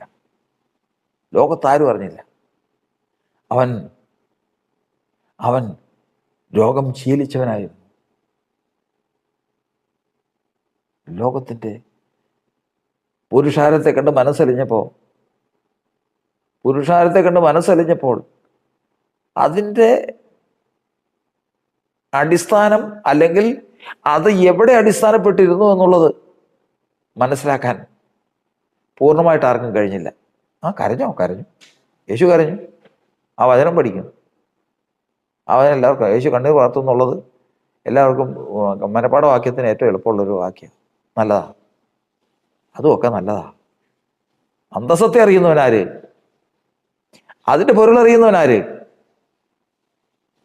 അത് പരിശോധിക്കുമ്പോഴാണ് കാര്യങ്ങൾ ഇവിടെയൊന്നും നിൽക്കുന്നില്ല എന്ന് മനസ്സിലാകുന്നത്. ഇതുപോലെ ഈ ലോകത്തിൽ ഇതുപോലെ തന്നെ ആയിരിക്കുന്ന ഒരു കൂട്ടത്തെ ദൈവം സദാ ശ്രദ്ധിച്ചുകൊണ്ടിരിക്കുകയാണ്. യഹോവയുടെ ദൃഷ്ടി എല്ലായിടത്തും ഉണ്ട്. നല്ലവരെയും ആകാത്തവരെയും നോക്കിക്കൊണ്ടിരിക്കുന്ന കൂട്ടത്തിൽ ഇക്കരുണയുള്ളവന്റെ ഹൃദയം ദൈവത്തിൻ്റെ മുമ്പാകെ എത്രയോ വിലപ്പെട്ടത്, ദൈവം മുമ്പാകെ എത്രയോ മാന്യം, അത് ഗ്രഹിക്കുന്നവനാര്? അത് പ്രാപിച്ചിരിക്കുന്നവനാര്? ഇന്ന് അത് മറഞ്ഞിരുന്നാലും, ഇന്ന് നമ്മുടെ അറിവിൽ അത് എത്തിപ്പെടാതിരുന്നാലും, നാളെ ന്യായവിധികൾ നമുക്കറിയാം. ന്യായവിധി നിശ്ചയമായിട്ടും അന്ന് ശ്രദ്ധിച്ച് നമുക്ക് ഓരോരുത്തരുടെയും ഹൃദയത്തെ കർത്താവ് വെളിപ്പെടുത്തുന്ന സമയം കർത്താവിൽ നിന്ന് സാക്ഷ്യം, ഇവൻ ലോകത്ത് ജീവിച്ചല്ലോ, ഇവൻ ഇത്രയും വർഷം അവിടെ ജീവിച്ചല്ലോ, ജീവിതം എങ്ങനെയായിരുന്നു? ഇന്ന് ന്യായവിധി, അവൻ ചെയ്ത തെറ്റിന് ന്യായവിധി അവന് കൊടുക്കുന്നുവെങ്കിൽ അതിനേക്കാൾ എത്രയോ മടങ്ങ് അവൻ അനുഭവിച്ചു കഴിഞ്ഞു, എത്രയോ മടങ്ങ്. ഇതാണ് ദൈവത്തിൻ്റെ ജനത്തെ ദൈവം ശാസിക്കുകയും ശിക്ഷിക്കുകയും ചെയ്യുന്ന ഒരു വഴി കൂടിയാണത്. മറ്റാർക്കും അത് കിട്ടില്ല, ദുഷ്ടനിത് ഉണ്ടാവില്ല. ദൈവത്തിൻ്റെ ജനത്തിന് മാത്രമുള്ള ഒരു കാര്യമാണ്. അതുകൊണ്ടാണ് അവർ തെറ്റിക്കഴിഞ്ഞാൽ, മറ്റുള്ളവർ തെറ്റിക്കഴിഞ്ഞാൽ അവർക്ക് എന്തെങ്കിലും അത്യാപത്തോ എന്തെങ്കിലും വന്നാലേ അവർ ശിക്ഷ ദൈവത്തിൻ്റെ ജനത്തിന് ഇതൊന്നും വേണ്ട. ദൈവത്തിൻ്റെ ജനത്തിന് ഇതൊന്നും വേണ്ട. കാരണം അവരുടെ ദൃഷ്ടിക്ക് ഈ ഒരൊറ്റ കാഴ്ച കണ്ടാൽ മതി. ഒരിക്കൽ ഒരു മനുഷ്യൻ വിശ്വാസി ആയ മനുഷ്യൻ, അവൻ്റെ ജീവിതത്തിൽ ചില പിന്മാറ്റങ്ങളും തെറ്റുകളും ഒക്കെ തെറ്റൊക്കെ വന്നതിന് ശേഷം എന്നെ അങ്ങ് പോട്ടെ എന്നൊക്കെ വിചാരിച്ച് അങ്ങ് പോയി. കർത്താവ് വിടുവോ? അങ്ങനെ പോകുന്ന വഴി കൂടി വന്നു കഴിഞ്ഞാൽ എനിക്ക് കർത്താവ് എന്തെങ്കിലും ഒന്ന് ശിക്ഷിക്കട്ടെ, ഒരു ദേഷ്യത്തിന് അങ്ങ് ചെയ്തു പോയി എന്നൊക്കെ ധരിച്ച് അങ്ങനെ പോകുമ്പോൾ ഈ മനുഷ്യൻ പോകുമ്പോണ്ടല്ലോ കാണുന്നൊരു കാഴ്ച ദൈവം തൻ്റെ മക്കളെ ശിക്ഷിക്കുന്ന ഇതാ ഞാൻ പറഞ്ഞു. പുറത്തിന് അടിയും ചവിട്ടും കുത്തും ഇതൊന്നുമല്ല. ദൈവം തൻ്റെ ജനത്തെ ശിക്ഷിക്കുന്ന വിധം ഇങ്ങനെ ശാഠ്യം പിടിച്ചും ദൈവത്തോട് മത്സരിച്ചും ഈ മനുഷ്യൻ അങ്ങ് മുമ്പോട്ട് പോയിക്കൊണ്ടിരിക്കുമ്പോൾ ഈ മനുഷ്യൻ അങ്ങ് പോകുമ്പോൾ കാണുക, തമിഴ്നാട്ടിൽ നിന്ന് അറവ് പശുക്കളെ, കാളകളെയൊക്കെ കൊണ്ടുവരുന്ന ഒരു വാഹനം, വണ്ടി അത് മുമ്പേ പോകുന്നു. ഈ നമ്മളീ പറഞ്ഞ വിശ്വാസി പുറകെ ഒരു വണ്ടിക്ക് പോകുന്ന വഴിക്ക് ഇതിൽ നിന്ന് ഒരു കിടാവ്, ഒരു കിടാവല്ല, കാള വണ്ടിയുടെ ചെരിഞ്ഞ പോയിട്ട് പുറത്തു പോയതിന് ശേഷം ഡ്രൈവർ അറിഞ്ഞിട്ടില്ല, കഴുത്തിന് കുടുക്കിട്ട് കൊമ്പ് നിലത്തോടെ വരഞ്ഞ് ഇത്രയും ഈ 200 കിലോ തൂക്കം വരുന്ന ആ കാള റോട്ടിൽ കൂടി ഇതിനെ വലിച്ചുകൊണ്ട് പോവുക. ഒറ്റക്കാഴ്ച കണ്ടോളൂ. കർത്താവേ തെറ്റിപ്പോയി എന്ന് പറഞ്ഞു. ഏത് കാളയെ രക്ഷിക്കുന്നതല്ല, കാള ആ കിടക്കുന്ന കണ്ട് എങ്ങനെ അവനെ നിർത്തി, അത് പിന്നീട് അത് വേറെ വിഷയം. ഇവനിപ്പം മരിക്കും കണ്ടവൻ. ദൈവത്തിന്റെ പൈതലാ, താങ്ങാനുള്ള കെൽപ്പില്ല. അടിസ്ഥാനപരമായിട്ട് ദൈവത്തിന്റെ സ്വഭാവമുള്ളവനാ, കരുണയുള്ളവനാ. ഒറ്റ ആദിയായിരുന്നു. ദാവീദിന് ഇതുപോലെ സംഭവിച്ചതാ. എങ്ങനെയാ? ഇതുപോലെ തന്നെ സംഭവിച്ചതാണ് ദാവീദിന്. ദാവീദ് ഊരാന്റെ ഭാര്യ എടുത്തു, സൂത്രത്തിൽ അവനെ കൊന്നു. ആരും അറിഞ്ഞില്ല എന്നുള്ളൂ. വാളാണ് അങ്ങോട്ടും ഇങ്ങോട്ടുമൊക്കെ നാശം ചെയ്യും. അതിനിപ്പോൾ ഇത്രമാത്രം പറയാൻ ധരിക്കണം, വിഷമമൊന്നുമില്ല, ചിന്തിക്കണ്ട.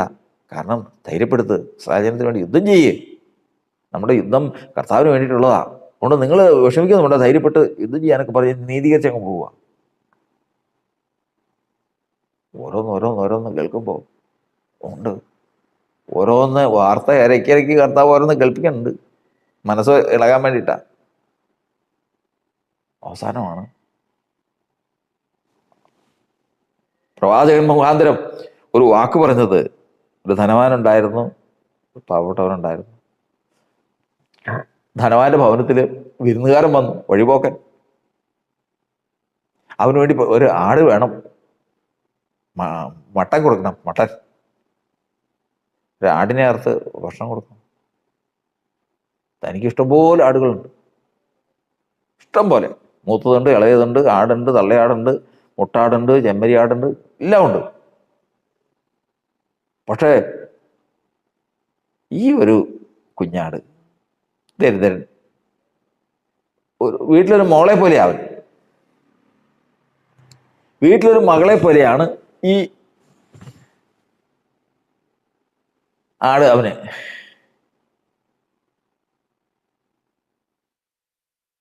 അതിനെ കാരണം യജമാനല്ലേ, അധികാരമുണ്ട്, ബലമുണ്ട്, ആൾസ്വാധീനമുണ്ട്.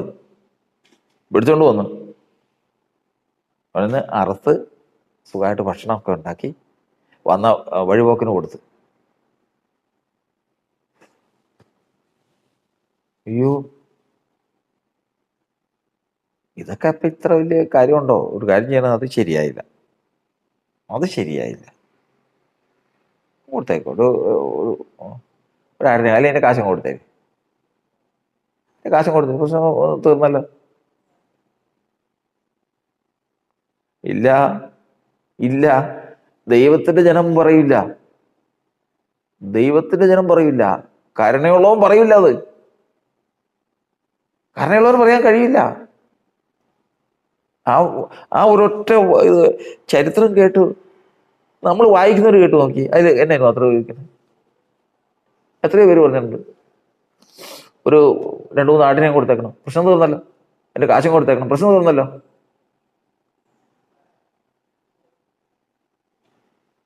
കരുണയുള്ളവൻ പറഞ്ഞത് അതല്ല. കരുണയുള്ളവൻ പറഞ്ഞത് അവൻ ആരായാലും അവൻ മരണയോഗ്യനാണ്, മരണയോഗ്യനാണ് അവൻ. ഷോ, അതെ, കരുണയുള്ളവന്റെ വിധിയാണത്, കരുണയുള്ളവന്റെ വിധിയാണത്, കരുണയുള്ളവന്റെ വിധിയാണത്. ആ മനുഷ്യൻ നീ തന്നെ നോക്കി സമ്മതിച്ചു, സമ്മതിച്ചു. കാര്യങ്ങൾക്ക് ക്രമീകരണം വന്നു. അവൻ പ്രാർത്ഥിക്കുകയാണ്, യഹോവേ, സന്തോഷവും ആനന്ദവും എന്നെ കേൾക്കുമാറാക്കണം, സന്തോഷവും ആനന്ദവും എന്നെ കേൾക്കുമാറാൻ. ദൈവത്തിന്റെ മക്കളെ ദൈവം ശിക്ഷിക്കാനായിട്ട് അവരെ കുനിച്ചു നിർത്തി ഇടിക്കുവോ, കുത്തുവോ? ഒന്നും വേണ്ട. ഒരു ദുഃഖത്തിന്റെ വാർത്ത കേൾപ്പിച്ചാൽ മതി, വേദനയുടെ വാർത്ത. സാധിക്കുന്നില്ലെങ്കിൽ ഒരു നല്ലൊരു കാഴ്ച കണ്ടാൽ മതി, അവന്റെ ഹൃദയം തകർന്നൊരു കാഴ്ച കണ്ടാൽ മതി, തന്നെ ഉണരും, തന്നെ. അതാ വിശ്വാസത്തിലേക്ക് വന്ന കർത്താവ് പഠിപ്പിക്കുന്നത്, മനുഷ്യ, നല്ലതെന്തെന്ന് അവൻ നിനക്ക് കാണിച്ചു തന്നിരിക്കും. ന്യായം പ്രവർത്തിക്കണം, ദയാതൽപരനായിരിക്കണം. കാരണം നാളെ ന്യായവിധി വരുമ്പോ ദയാതൽപരന് വിധിയില്ല, കുറ്റമില്ല, അവനോട് കരുണയുള്ളൂ. ഇവൻ ഏതെല്ലാം കരുണ കാണിച്ചുവോ അതേ കരുണ ആ ന്യായവിധി ദിവസത്തിങ്കൽ അവന് കിട്ടുക. ഓ ഹല്ലേലൂയ. നമ്മൾ കേട്ടല്ലോ, ഊറീമും തുമീമും കിട്ടിയവന്റെ ചരിത്രം, ന്യായം കാണിച്ച്. ഇവിടെ കേട്ടല്ലോ, ന്യായവിധി ജയിച്ചവന്റെ ചരിത്രം, കരുണ കാണിച്ച്. മൂന്നാമത്തതാണ് വിശ്വസ്തത. വിശ്വസ്തത, ന്യായം, കരുണ എന്നിവ കഴിഞ്ഞാൽ അടുത്തതാണ് ദിവ്യ സ്വഭാവത്തിൽ ഏറ്റവും മുഖ്യമായിട്ടുള്ളത് വിശ്വസ്തത. ദൈവം വിശ്വസ്തനാണ്.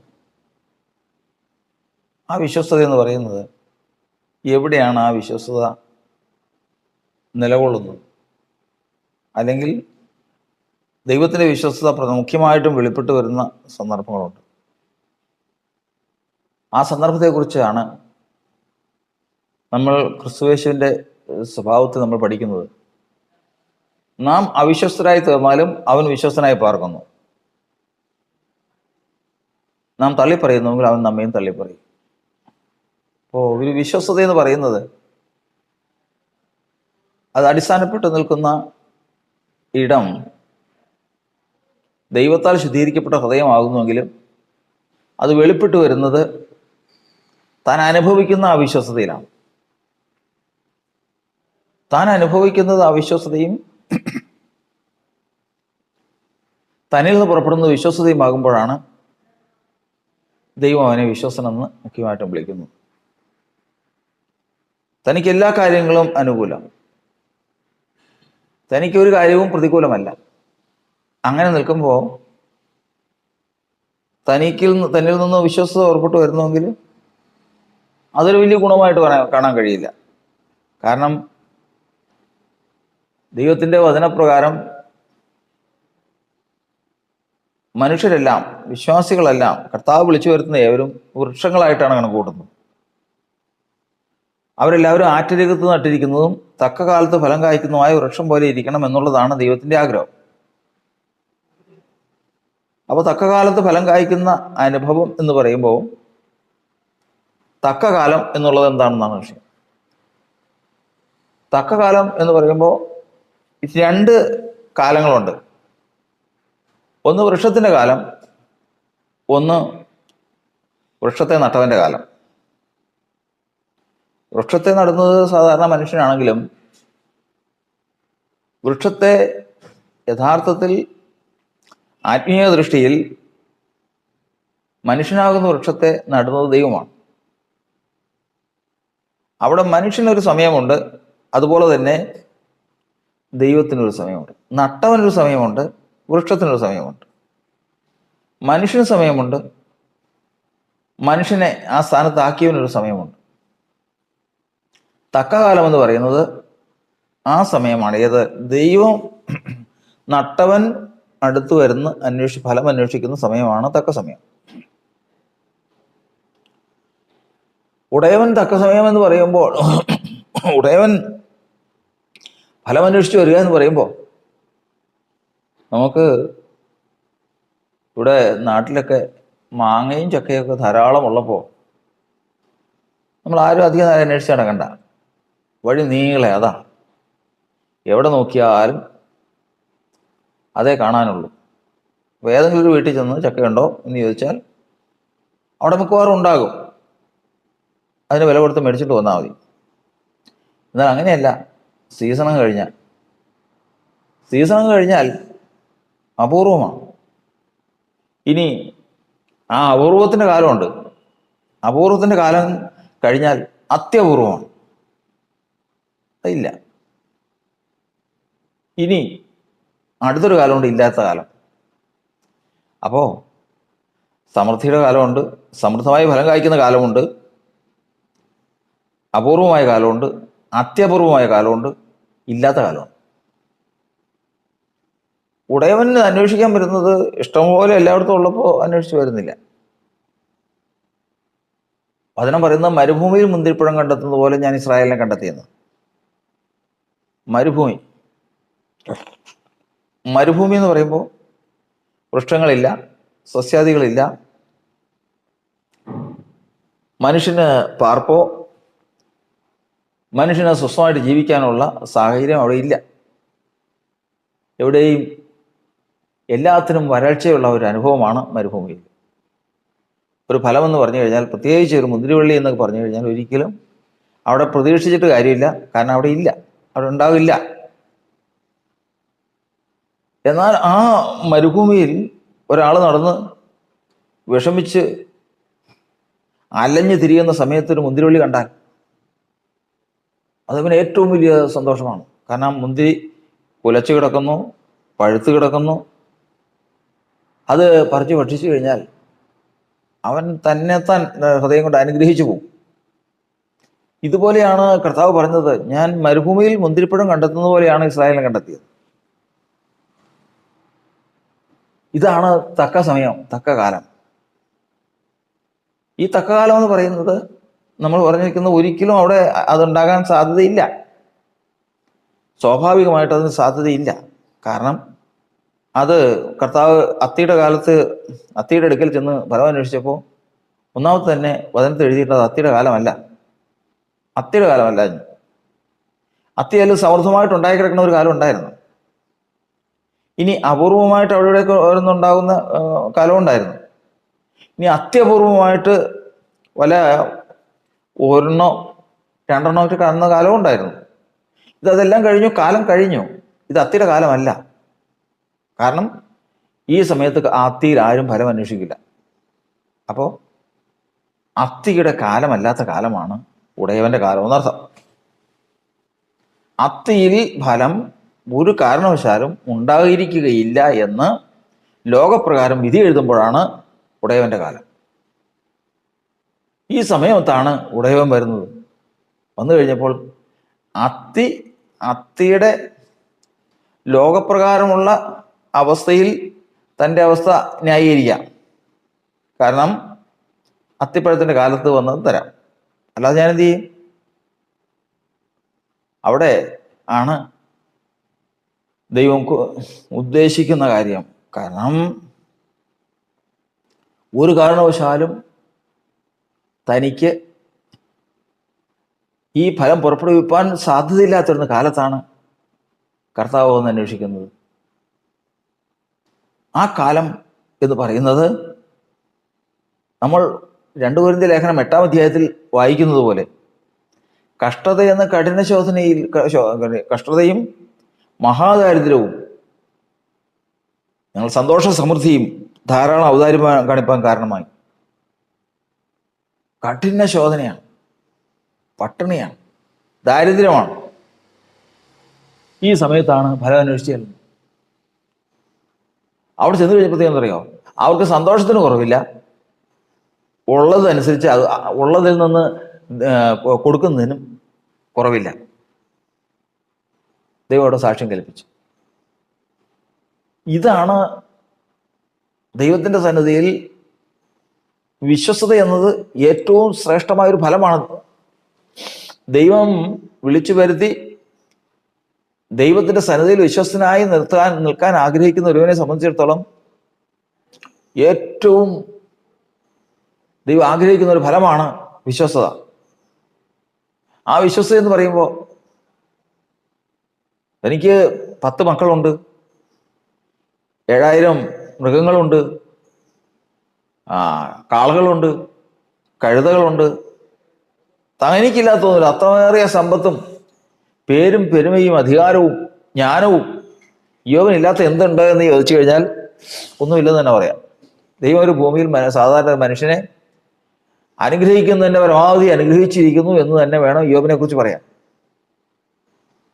ഈ സമയത്താണ് കർത്താവ് പറഞ്ഞത്, നീ എൻ്റെ ദാസനായ യോബിന് മേൽ ദൃഷ്ടി വെച്ചുവോ? സാത്താനോട് ചോദിച്ചതാ, നീ എൻ്റെ ദാസനായ യോബിന് മേൽ ദൃഷ്ടി വെച്ചുവോ? അവനെ പോലെ ദൈവഭക്തനും നിഷ്കളങ്കനും നേരുള്ളവനും ദോഷമുട്ടകുന്നവനും ഈ ഭൂമിയിൽ വേറെ ആരും ഇല്ലല്ലോ. അവൻ പറഞ്ഞ്, വെറുതെയാണോ ഈ യോബ് ദൈവഭക്തനായിരിക്കുന്നത്? നീ അതിനൊക്കെയും അവനുള്ളതിനൊക്കെയും ചുറ്റും വേലി കെട്ടിയിരിക്കുക. അതുകൊണ്ടാണ് അവൻ ദൈവഭക്തനായിരിക്കുന്നത്. തൃക്കൈ നീട്ടി നീ അവനുള്ളതൊക്കെ ഒന്ന് തൊട്ട്. അവനിപ്പോൾ ഈ കെട്ടിയിരിക്കുന്ന വേലിയും പോയതിനു ശേഷം അവനുള്ളതൊന്നും നഷ്ടപ്പെടട്ടെ. അപ്പം അറിയാം അവൻ്റെ സ്വഭാവം എന്നാണ്. നിന്നെ മുഖത്ത് നോക്കി തിരിച്ചു പറയും. അപ്പോൾ ദൈവത്തിൻ്റെ സന്നിധിയിൽ യോബ് വിശ്വസ്തനാണ് എന്ന് തെളിയിക്കപ്പെട്ടു. ദൈവത്തിന് സംശയമില്ല. ആധികാരികമായിട്ട് തന്നെ ദൈവം പറഞ്ഞ കാര്യമാണ്. ദൈവത്തിന് പോഷ്കില്ലാത്ത ദൈവം എന്നാണ്. ആ ദൈവം പറഞ്ഞെങ്കിൽ അവൻ അങ്ങനെ തന്നെയാണ്. പക്ഷേ ഇത് വേലി ഉള്ളപ്പോഴുള്ള കാലമാണ്. ഒരു മനുഷ്യന് വേലിയെ സംബന്ധിച്ച് നമ്മൾ പഠിച്ചിട്ടുണ്ട്. അതായത് വേലി മുഖ്യമായിട്ട് 3 ഭാഗമായിട്ടാണ്.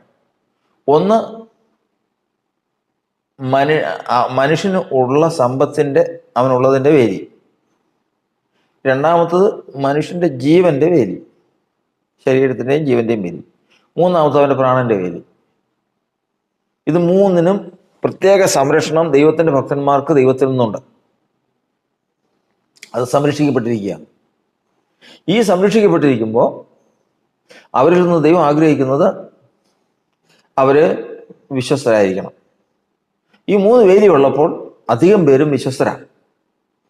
ആർക്കും അവിശ്വസ്തതയില്ല. എന്നാൽ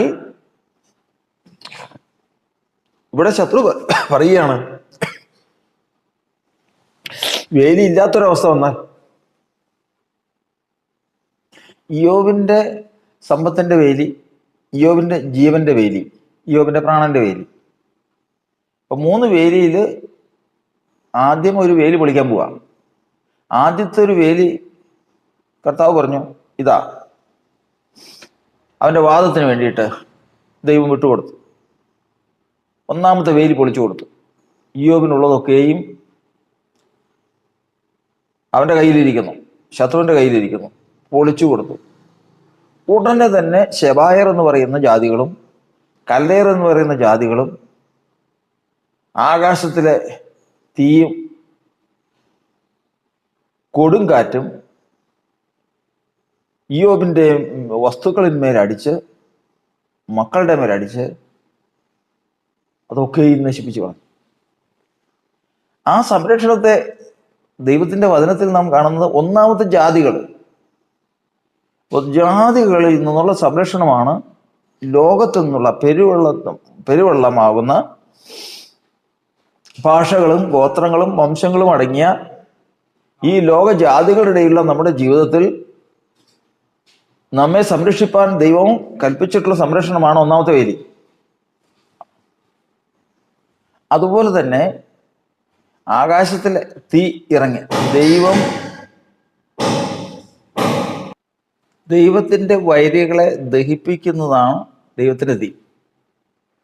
ഈ ദൈവത്തിൻ്റെ തീയാണ് ആകാശത്ത് വീണ് കത്തിയത്. നമുക്ക് ഇയ്യോബിൻ്റെ പുസ്തകം വായിക്കുമ്പോൾ അത് വളരെ വിശേഷമായിട്ട് നമുക്ക് തോന്നും. ഇയ്യോബിൻ്റെ വസ്തുവകകൾ നശിപ്പിക്കാൻ സ്വർഗത്തിൽ നിന്ന് തീ ഇറങ്ങി തന്നെ വന്നോ? ഇത് നമുക്ക് പാഠമാണ്, ഗ്രഹിക്കേണ്ടതിന് വേണ്ടിയിട്ടാണ്. കാരണം ഭൂമിയിലെ തീ വന്നാലും സംഭവിക്കും, ത്വരകത്തി പോവും, അല്ലെങ്കിൽ വസ്തുവകൾ നശിക്കും. പക്ഷെ ഇതല്ല. മൂന്ന്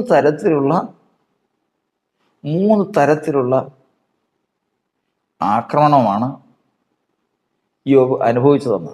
ഒന്ന് ജാതികളിൽ നിന്നും, രണ്ടാമത്തത് പ്രകൃതി ദുരന്തത്തിൽ നിന്നും, മൂന്നാമത്തത് സ്വർഗത്തിൽ നിന്നും. ജാതികളെ ശാസിക്കുന്നവൻ കാറ്റിനെയും കടലിനെയും ശാസിക്കുന്നവൻ, വൈരികളെ നശിപ്പിക്കുന്ന തീ കൈവശമുള്ളവൻ. മൂന്ന് ഗുണങ്ങളാണ്. ജാതികളെ ശാസിക്കുന്നവൻ,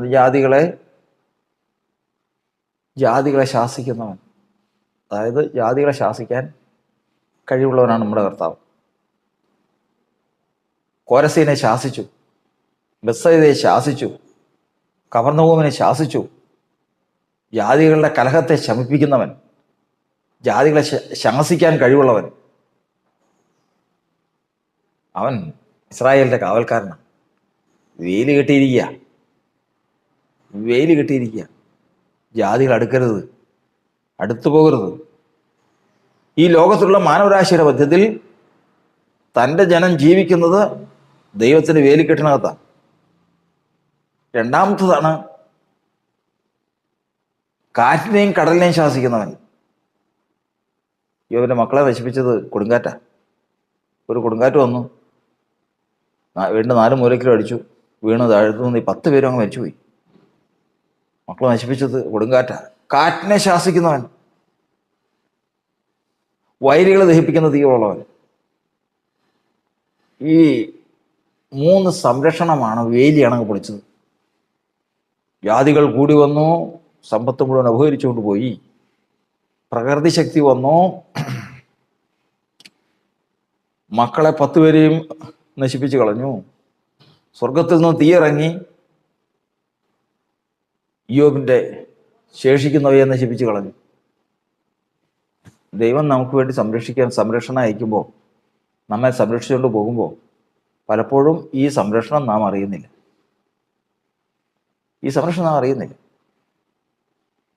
എന്നാൽ അടുത്തൊരു ഘട്ടത്തിലേക്ക് കടന്നപ്പോൾ കർത്താവ് പറഞ്ഞു, നീ വെറുതെ എന്നെ സമ്മതിപ്പിച്ചു. സാത്താനോട് പറഞ്ഞു, നീ എൻ്റെ ദാസനായ ഇയ്യോബിന്മേൽ ദൃഷ്ടി വെച്ചോ, അവൻ ഇപ്പോഴും തൻ്റെ ഭക്തി മുറുകെ പിടിച്ചുകൊണ്ടിരിക്കുന്നു. അവനെ നശിപ്പിക്കേണ്ടതിന് നീ വെറുതെ എന്നെ സമ്മതിപ്പിച്ചു.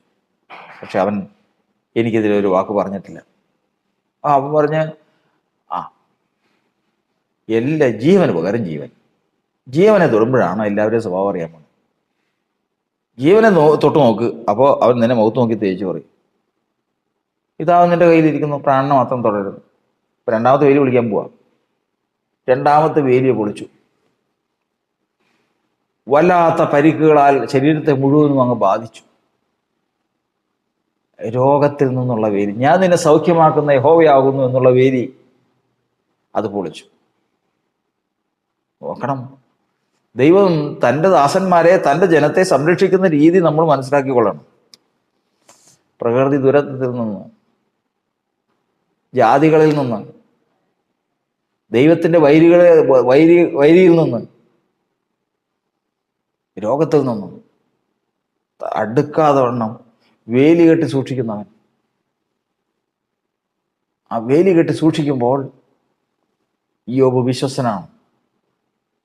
ഈ വേലിയെല്ലാം അങ്ങ് പൊളിച്ചു, എല്ലാം പൊളിച്ചു. ഉള്ളതെല്ലാം നഷ്ടപ്പെട്ടു, സകലതും നഷ്ടപ്പെട്ടു. ശരീരം മുഴുവനും പരിക്കുകളാൽ ബാധിച്ചു. അവൻ്റെ അധരങ്ങളാൽ അവൻ ദോഷം പറഞ്ഞില്ല, ദൈവത്തിൽ ഭോഷത്വം ആരോപിച്ചുമില്ല.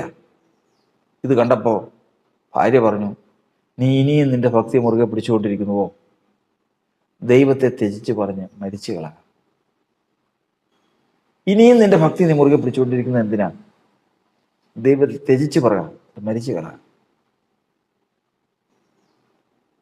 യോബ് പറഞ്ഞു, ഒരു പൊട്ടി സംസാരിക്കുന്നത് പോലെ നീ സംസാരിക്കരുത്. നാം ദൈവത്തിൽ നിന്ന് നന്മ കൈക്കൊള്ളുന്നില്ലയോ? ഉണ്ട്. തിന്മയും കൈക്കൊള്ളരുതോ? നാം ദൈവത്തിൽ നിന്ന് തിന്മ മാത്രമാണെങ്കിൽ ശരി. എന്നാൽ ഇത് അങ്ങനെയല്ല. ഇത്രയും കാലം നമുക്ക് ചെയ്തത് എന്താ? ഇത്രയും കാലം നമുക്ക് ഇത്രയും സംരക്ഷണം, ഈ വേലി ഇത്രയും കെട്ടി, ജാതികളിൽ നിന്ന്, പ്രകൃതി ദുരന്തത്തിൽ നിന്ന്, ദൈവത്തിൻ്റെ വൈരികളിൽ നിന്ന്, രോഗത്തിൽ നിന്ന് വേലി കെട്ടി നമ്മെ സൂക്ഷിച്ചവൻ. അവൻ ഒരു നിമിഷ നേരത്തേക്ക്, ഒരു സമയത്തേക്ക് ആ വേലി പൊളിച്ചെങ്കിൽ അവൻ തന്നതാണ് അവൻ എടുത്തത്. യഹോവ തന്നു, യഹോവ എടുത്തു. ഒരു സമയത്തേക്ക് അവനത് എടുത്തെങ്കിൽ നാം ദൈവത്തോട് വിശ്വസ്ത കാണിക്കേണ്ടതല്ലയോ? അല്ലയോ? അവൻ വിശ്വസ്തനായിട്ടെണ്ണി, അവൻ വിശ്വസ്തനായിട്ടെണ്ണി. ഏത് സമയത്ത്? ഏത് സമയത്ത്? അവിശ്വസ്തത അനുഭവിക്കുമ്പോഴും വിശ്വസ്തനായി പാർക്കുന്നവൻ. അവിശ്വസ്തത അനുഭവിക്കുമ്പോഴും വിശ്വസ്തനായി പാർക്കുന്നവൻ അവനാണ് ദൈവത്തിന് വേണ്ടി ഫലം കായ്ക്കുന്നവൻ. അതാണ് 101-ാം സങ്കീർത്തനം പറയുന്നത്, ദേശത്തിലെ വിശ്വസ്തന്മാർ എന്നോടുകൂടെ വസിക്കേണ്ടതിന് എൻ്റെ ദൃഷ്ടി അവരുടെ മേലിരിക്കുന്നു. ദേശത്തില് വിശ്വസ്തന്മാരുണ്ട്, അവരാണ് എൻ്റെ കൂടെ വസിക്കേണ്ടത്, അതിന് എൻ്റെ ദൃഷ്ടി അവരുടെ മേലിരിക്കുന്നു. ഇതാണ് മനുഷ്യൻ. ഇതാണ് ദൈവം, മനുഷ്യനിൽ നിന്ന് ദൈവം പ്രതീക്ഷിക്കുന്നത്. ഇതാണ് തക്ക കാലത്ത് ഫലം കായ്ക്കുന്നത്.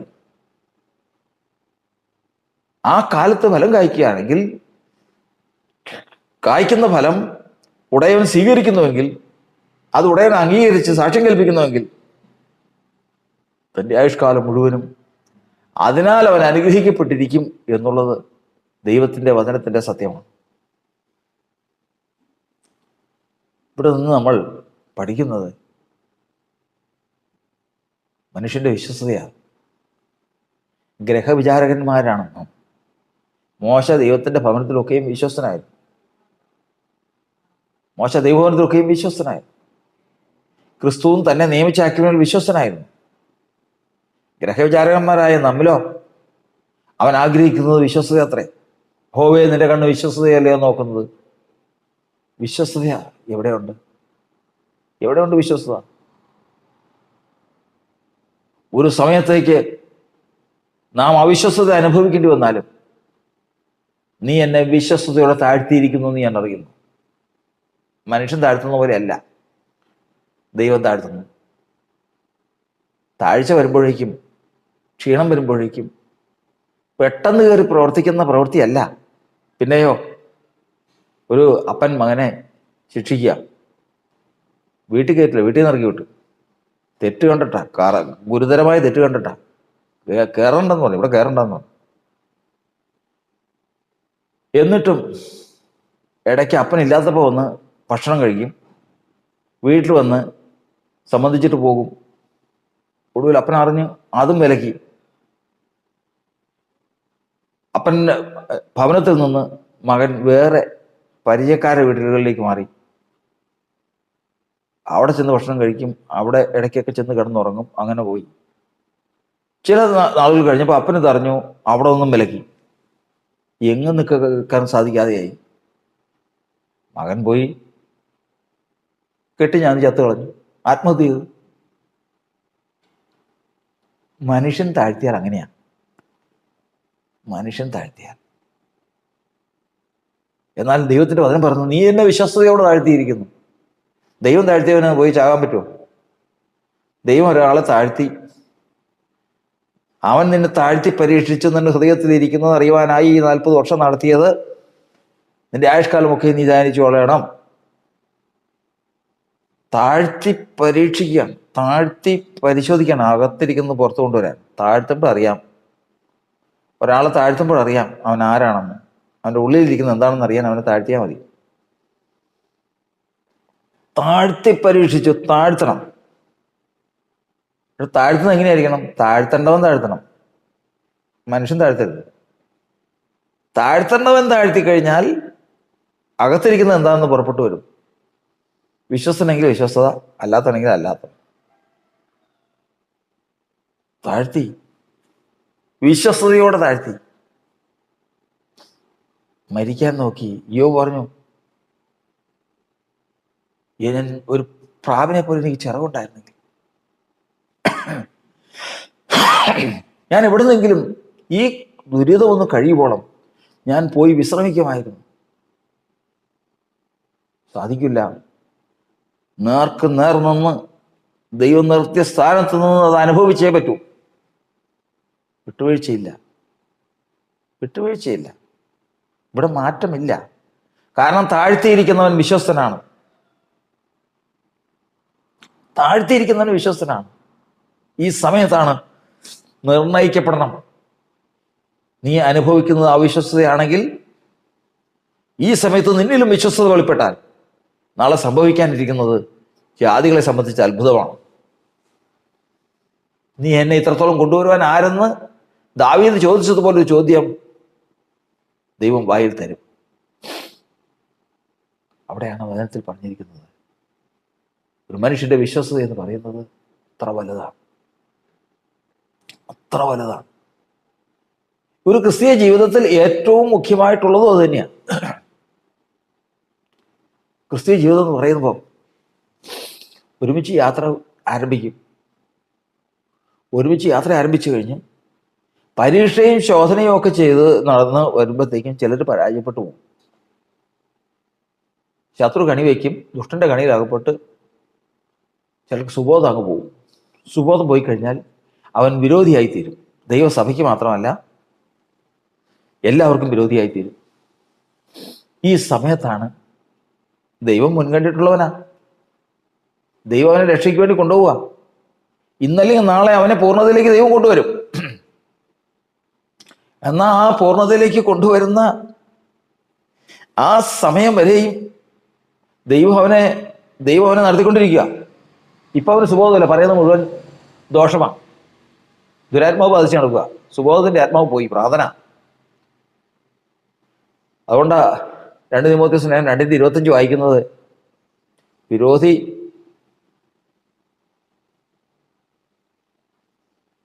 വിരോധി സാത്താന്റെ കണിയിൽപ്പെട്ട് സുബോധം നഷ്ടപ്പെട്ടു പോയവനാകിയാൽ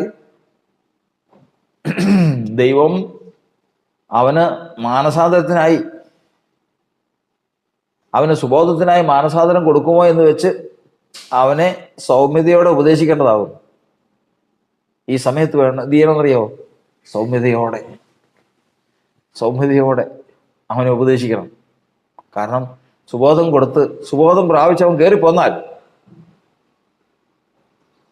ഒരു പ്രതിഫലം കയറ്റുന്നവനുണ്ട്. ഈ സമയത്താണ് വിശ്വസ്തത അറിയുന്നത്. ഓരോരുത്തരുടെ വിശ്വസ്തത പരിശോധിക്കുന്നത് അങ്ങനെയാണ്. ആ വചനം പറയുമ്പോൾ നമുക്ക് നേരെ ഇരുവായത്തിലുള്ള വാള് വരുന്നുണ്ട്. നമ്മുടെ സഹോദരങ്ങളിൽ തന്നെ എത്രയോ പേര് ദുരാത്മാവ് ബാധിച്ചും സുബോധം അറ്റുപോയിട്ടും വിരോധിയായിട്ടും സകല വിധത്തിലും കണ്ടാൽ ഉപദ്രവിക്കണം, ഏതെങ്കിലും തരത്തിൽ നമ്മെ ഇല്ലാതാക്കണം എന്ന് വിചാരിച്ചെല്ലാം നടക്കുന്നതൊക്കെ നമുക്കറിയാം. പക്ഷേ ദൈവം അത്തിയിൽ ഫലം അന്വേഷിച്ച് ചെല്ലുന്നത് പോലെ നമ്മുടെ അടുത്തുണ്ട് എന്നുള്ളത് നമ്മൾ ഓർത്തുകൊള്ളണം. അവൻ സുബോധമില്ലാഞ്ഞിട്ട് നീയോ കൂട്ടുകാർ കൂടി മദ്യപിച്ച്, ഓവറായിട്ട് മദ്യപിച്ച് ചില മനുഷ്യർക്ക് ഒരു പ്രത്യേകതയുണ്ട്, മദ്യപിച്ചു കഴിഞ്ഞാൽ നിയന്ത്രണം വിട്ടുപോയി, പിന്നെ ഭ്രാന്ത. അങ്ങനെ കൂട്ടത്തിലുണ്ടായിരുന്ന ഉറ്റ സ്നേഹിതരാ, 4 പേര് കൂടി പോയതാ. ഉറ്റ സ്നേഹിതരായിട്ടുള്ള അവരിൽ മദ്യപിച്ചു കഴിഞ്ഞ് സുബോധമായിട്ടുപോയി, തമ്മിൽ അടിപിടിയായി, ഉന്തും തള്ളുവായി. അവസാനം അവനെ എല്ലാവരും കൂടെ കൂടി, ഒരുത്തൻ വയലൻ്റായവനെ എല്ലാവരും കൂടെ പിടിച്ചു കെട്ടിയപ്പോൾ അതിലൊരുവൻ അവന് ദേഷ്യം സഹിക്കാൻ സാധിക്കാതെ കയ്യിൽ കിട്ടിയ ഒരു വല്ലാത്തൊരായുധം കൊണ്ടുവന്ന് ഇവനെ തലയ്ക്കടിച്ച്. അത് തലയിലും തോളിലും കയ്യിലും കൂടി കൊണ്ട് അങ്ങ് ഉരഞ്ഞ് പോയി. ഭാഗ്യം കൊണ്ട് മരിച്ചില്ല. എല്ലാം കഴിഞ്ഞു. എടുത്ത ആശുപത്രിയിലൊക്കെ കൊണ്ടുപോയി, വെച്ചുകെട്ടും കാര്യങ്ങളൊക്കെ ആയിട്ട് കൊണ്ടുപോയി. പിറ്റേ ദിവസം ഏകദേശം എല്ലാവരുടെയും ജീവനുണ്ട്, ആരുടെയും ജീവൻ നഷ്ടപ്പെട്ടില്ല. 2 ദിവസം കഴിഞ്ഞപ്പോൾ ഇരുന്ന് ചിന്തിച്ചപ്പോൾ, സംസാരിച്ചപ്പോൾ എല്ലാ കാര്യങ്ങളും ഒന്നും അറിഞ്ഞിരിക്കില്ലല്ലോ, വിഷാദമായി. കാരണം ഇങ്ങനെയൊന്നും ചെയ്യുന്നവരല്ല, ഉറ്റ സുഹൃത്തുക്കളാ, തമ്മിൽ ഭാരങ്ങൾ വഹിക്കേണ്ടവരുവാ. അങ്ങനെ ഇരുന്ന് അവരുടെ ജീവിതത്തിൽ പെട്ടെന്നുണ്ടായ സുബോധമറ്റുപോയ സമയത്തുണ്ടായ ഒരു കാര്യമാണ്. എല്ലാവരും കൂടെ കൂടിയിരുന്ന് അപ്പോൾ അവൻ കൂട്ടുകാരനോട് പ്രകാരം ചോദിച്ച്, ഇത് ചെയ്തത് നീയാ അല്ലേ?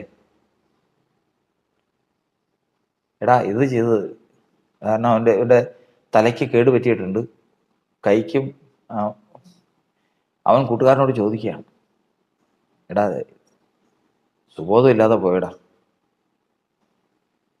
എനിക്ക് എന്തൊക്കെയാ ചെയ്തതെന്ന് എനിക്കറിവില്ല, ഞാൻ മദ്യപിച്ചു കഴിഞ്ഞിട്ട് എന്തൊക്കെയോ പിന്നെ എനിക്ക് ബോധമില്ലാതായിപ്പോയി.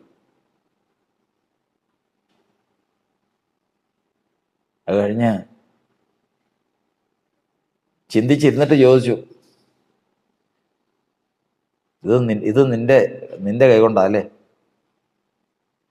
അവൻ്റെ തല പൊളിഞ്ഞ് തല കീറിയതും ശരീരത്തിൽ അത്രയും വലിയ അപകടകരമായ ഒരവസ്ഥ വന്നതും തൻ്റെ ഉറ്റ സുഹൃത്തിൽ നിന്നാണ്. സമയമൊക്കെ കഴിഞ്ഞ് സുബോധം വന്നു.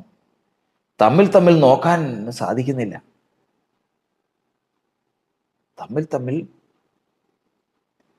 തമ്മിൽ നോക്കുമ്പോൾ തന്നെ ലജ്ജ. കാരണം താങ്ങേണ്ടവരും ഏതെങ്കിലും തരത്തിൽ രണ്ടുപേരും ഒത്തിട്ടല്ലാതെ ഒരു വഴിക്ക് പോകാൻ കഴിയുമോ? ഈ യാത്രയിൽ വരുമ്പോൾ ഏതെങ്കിലും കാരണവശാൽ എൻ്റെ സുബോധം പോയാൽ, ഞാൻ ഭ്രാന്തനായാൽ, ഞാൻ നിന്റെ ശത്രുവാകുന്നത് എങ്ങനെയാണ്? എൻ്റെ സുബോധം പോയെങ്കിൽ ഞാൻ രോഗിയാണ്. അങ്ങനെയാണ് കാണേണ്ടത്.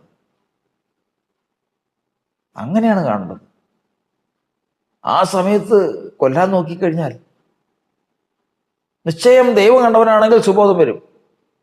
സുബോധം വന്ന് ഒരുമിച്ചിരുന്ന് തന്നെ സംസാരിക്കും, ഒരുമിച്ചിരുന്ന് തന്നെ ഈ കണക്ക് തീർക്കുകയും ചെയ്യും. അങ്ങനെ തീർത്തിട്ടുള്ള അനവധി അനുഭവങ്ങൾ അറിയാം. അനവധി അനുഭവങ്ങൾ. ആ സമയത്ത് ഹൃദയത്തിൽ ദാവീദിനോട് അബീഗയിൽ പറഞ്ഞ പോലെ യജമാനൻ നിശ്ചയമായിട്ടും രാജസ്ഥാനത്ത് വരും. ഈ ശത്രുക്കളെല്ലാം നശിച്ചു പോയിട്ട് യജമാനൻ രാജസ്ഥാനത്ത് വരും, സംശയമൊന്നുമില്ല. പക്ഷേ ആ സമയത്ത് അകാരണമായി രക്തം ചിന്നുകയും ചെയ്തുപോയി എന്നുള്ള, സ്വന്തം കൈയാൽ പ്രതികാരം ചെയ്തു പോയി എന്നുമുള്ള ചഞ്ചലം മനസ്സിനുണ്ടാകാതിരിപ്പാൻ ജീവിതം മുഴുവനും ചഞ്ചലിക്കേണ്ടി വരും.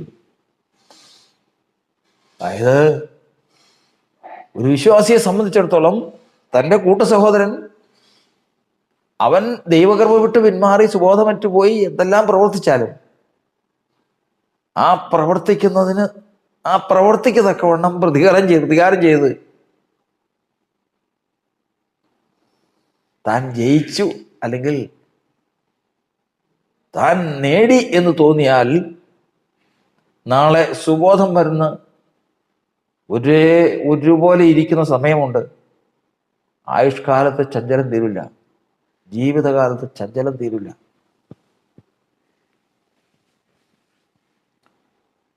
അതില്ലാതിരിക്കാൻ ദൈവത്തിൻ്റെ വചനം പറയുന്നത്, ദൈവത്തിൻ്റെ ഏറ്റവും പരമമായ സ്വഭാവത്തിലൊന്നാണ് വിശ്വസ്തത. ഏത് സമയത്ത് ദൈവം വിശ്വസ്തത അനുഭവിക്കുമ്പോഴും ദൈവം വിശ്വസ്തനായിരിക്കുന്നു. ക്രിസ്തു യേശു നാം അവിശ്വസ്തനായിരിക്കുമ്പോഴും ക്രിസ്തു വിശ്വസ്തനായിരിക്കുന്നു. തൻ്റെ സ്വഭാവം ത്യജിപ്പാൻ അവന് കഴിയുകയില്ല. ദൈവസഭ എന്തെല്ലാം അവിശ്വസ്തത അനുഭവിക്കുമ്പോഴും സഭ വിശ്വസ്തമായി പാർക്കണം. അതവൻ്റെ സ്വഭാവമായിരിക്കണം. അവൻ്റെ പിതാവിൻ്റെ സ്വഭാവം, അവൻ്റെ സഹോദരൻ്റെ സ്വഭാവം, അവൻ്റെ സ്വഭാവം. താൻ അവിശ്വസ്തത അനുഭവിക്കുമ്പോഴും താൻ വിശ്വസ്തനായിരിക്കണം. അവരെയാണ് ദൈവം നോക്കിക്കൊണ്ടിരിക്കുന്നത്. ദൈവത്തോടെ എന്നേക്കും വസിക്കേണ്ടതിന് വേണ്ടിയിട്ട് ദേശത്തിലെ വിശ്വസ്തന്മാർ എന്നോടുകൂടെ വസിക്കേണ്ടത്. ഭൂമിയിൽ വെച്ച് ഏറ്റവും ആദ്യം തന്നെ ദേശത്തിലെ വിശ്വസ്തന്മാരായിട്ട് തെളിയണം. അത്തിയിലെ ഫലം പറിക്കാൻ ചെന്നതുപോലെ, അത്തിയിൽ ഫലം അന്വേഷിച്ച് ചെന്നതുപോലെ നമ്മിലും ഫലം അന്വേഷിച്ച് വരുന്ന സമയമുണ്ട്. അത് നമ്മുടെ സമയമല്ല, നമ്മിൽ സമൃദ്ധിയുള്ള സമയവുമല്ല, പിന്നെയോ നമ്മുടേതല്ലാത്ത സമയം. അത്തിയുടെ കാലമല്ലാഞ്ഞു. നമ്മിൽ ആ വിശ്വസ്തത ഒരിക്കലും ഉണ്ടാകാൻ സാധ്യതയില്ല. കാരണം ലോകത്തിൽ ഒരു മനുഷ്യൻ പോലും സ്നേഹം കാണിച്ചിട്ടില്ല, ഒരു മനുഷ്യൻ പോലും സഹതാപം കാണിച്ചിട്ടില്ല. ആരോടെല്ലാം ഉപകാരം ചെയ്തിട്ടുണ്ടോ അവരിൽ നിന്നെല്ലാം ഉപദ്രവം ഉണ്ടായിട്ടുള്ളൂ. ആരുടെയെല്ലാം പ്രാണന് വേണ്ടി ഇടിവിൽ നിന്നിട്ടുണ്ടോ അവരെല്ലാം കൊല്ലാൻ വന്നിട്ടേ ഉള്ളൂ. ആർക്കെല്ലാം സഹായിയായിരുന്നുവോ അവരെല്ലാവരും കൂട്ടം കൂടി നശിപ്പിക്കേണ്ടത് എങ്ങനെ, ഇവനെ നശിപ്പിക്കേണ്ടത് എങ്ങനെയാന്ന് ആലോചിച്ചിട്ടേ ഉള്ളൂ. പക്ഷേ അത്തിയുടെ കാലമല്ലാത്ത സമയത്ത് ഫലമന്വേഷിച്ച് വന്നവൻ ആ കൂടെ ഉണ്ടെന്നുള്ളത് പലപ്പോഴും ഓർക്കാറില്ല. ഇന്ന് ദൈവത്തിന്റെ വചനം പറയുന്നത്, തക്ക കാലത്ത് ഫലം കായ്ക്കുന്നവൻ വിശ്വസ്തന്മാർ എന്നോട് കൂടെ വസിക്കണം. മാറിയല്ല, വിശ്വസ്തന്മാർ എന്നോട് കൂടെ വസിക്കേണ്ടതിന് എൻ്റെ ദൃഷ്ടി അവരുടെ മേലിരിക്കുന്നു. ദേശത്തിലെ വിശ്വസ്തന്മാർ എന്നോട് കൂടെ വസിക്കേണ്ടതിന് എൻ്റെ ദൃഷ്ടി അവരുടെ മേലിരിക്കുന്നു. അവൻ ദൃഷ്ടി വെച്ച് നോക്കിക്കൊണ്ടിരിക്കുക. അത്തിയിൽ കാലമല്ലാത്ത സമയത്ത്, അത്തിയുടെ കാലമല്ലാത്ത സമയത്ത് അത്തിയിൽ നിന്ന് ഒരു ഫലം പ്രാപിക്കുന്നുവെങ്കിൽ ആ അത്തിയുടെ കൂടെയായിരിക്കും പിന്നെ ദൈവം വസിക്കുന്നത്. ദൈവമേ, ആ അത്തിയുടെ കൂടെയായിരിക്കും ദൈവം വസിക്കുന്നത്. ഇല്ല എങ്കിൽ ശാപത്തിനടുത്തതായി തീരുകയും ചെയ്യും. ഇന്ന് കർത്താവിന്റെ വചനം പറയുന്നത്, ന്യായം, കരുണ, വിശ്വസ്തത, ഇത് മൂന്നും ദൈവത്തിൻ്റെ സ്വഭാവമാണ്. അതുതന്നെ ദൈവപുത്രന്റെ സ്വഭാവം. നാം അവിശ്വസ്തരായി തീർന്നാലും അവൻ വിശ്വസ്തനായി പാർക്കുന്നു. ദൈവസഭയിൽ ഒരു ഭാഗം, ഒരു കൂട്ടം തന്നോടുകൂടെ എന്നേക്കും ഇരിപ്പാൻ, തന്നോടുകൂടെ എന്നേക്കും വസിപ്പാൻ ദൈവം തിരഞ്ഞെടുത്ത കൂട്ടം. ആ കൂട്ടം ദൈവത്തിന്റെ ആഗ്രഹം ഒന്നേ ഉള്ളൂ, അവർ വിശ്വസ്തരായിരിക്കണം. ഏത് സമയത്ത്? അവർ അവിശ്വസ്തത അനുഭവിക്കുമ്പോഴും അവർ വിശ്വസ്തരായിരിക്കണം. അങ്ങനെയെങ്കിൽ ദൈവത്തിന്റെ ദൃഷ്ടി അവരുടെ മേൽ വിട്ടുപിരിയാതെ ഉണ്ടായിരിക്കും. കാരണം അവർ ദൈവത്തോടുകൂടെ എന്നേക്കും വസിക്കേണ്ടവരാണ്. ദൈവമേ, അവർ ദൈവത്തോടുകൂടെ എന്നേക്കും വസിക്കേണ്ടവരാണ്. ഇന്ന് ദൈവത്തിൻ്റെ വചനം നാം കേട്ടതുപോലെ തന്നെ ആ ദിവ്യ സ്വഭാവത്തിന് കൂട്ടാളികളായി തീരുവാൻ കർത്താവ് നമ്മെ വിളിച്ചെങ്കിൽ ന്യായം, കരുണ, വിശ്വസ്തത എന്നീ 3 വകയാൽ ദൈവത്തിൽ നിന്ന് സാക്ഷ്യം പ്രാപിച്ചും ദൈവത്താൽ അനുഗ്രഹിക്കപ്പെട്ടും നമ്മുടെ ജീവിതം ധന്യമാക്കുവാൻ ദൈവത്തിൻ്റെ പരിശുദ്ധാത്മാവ് നമ്മെ സഹായിക്കുമാറാണ്.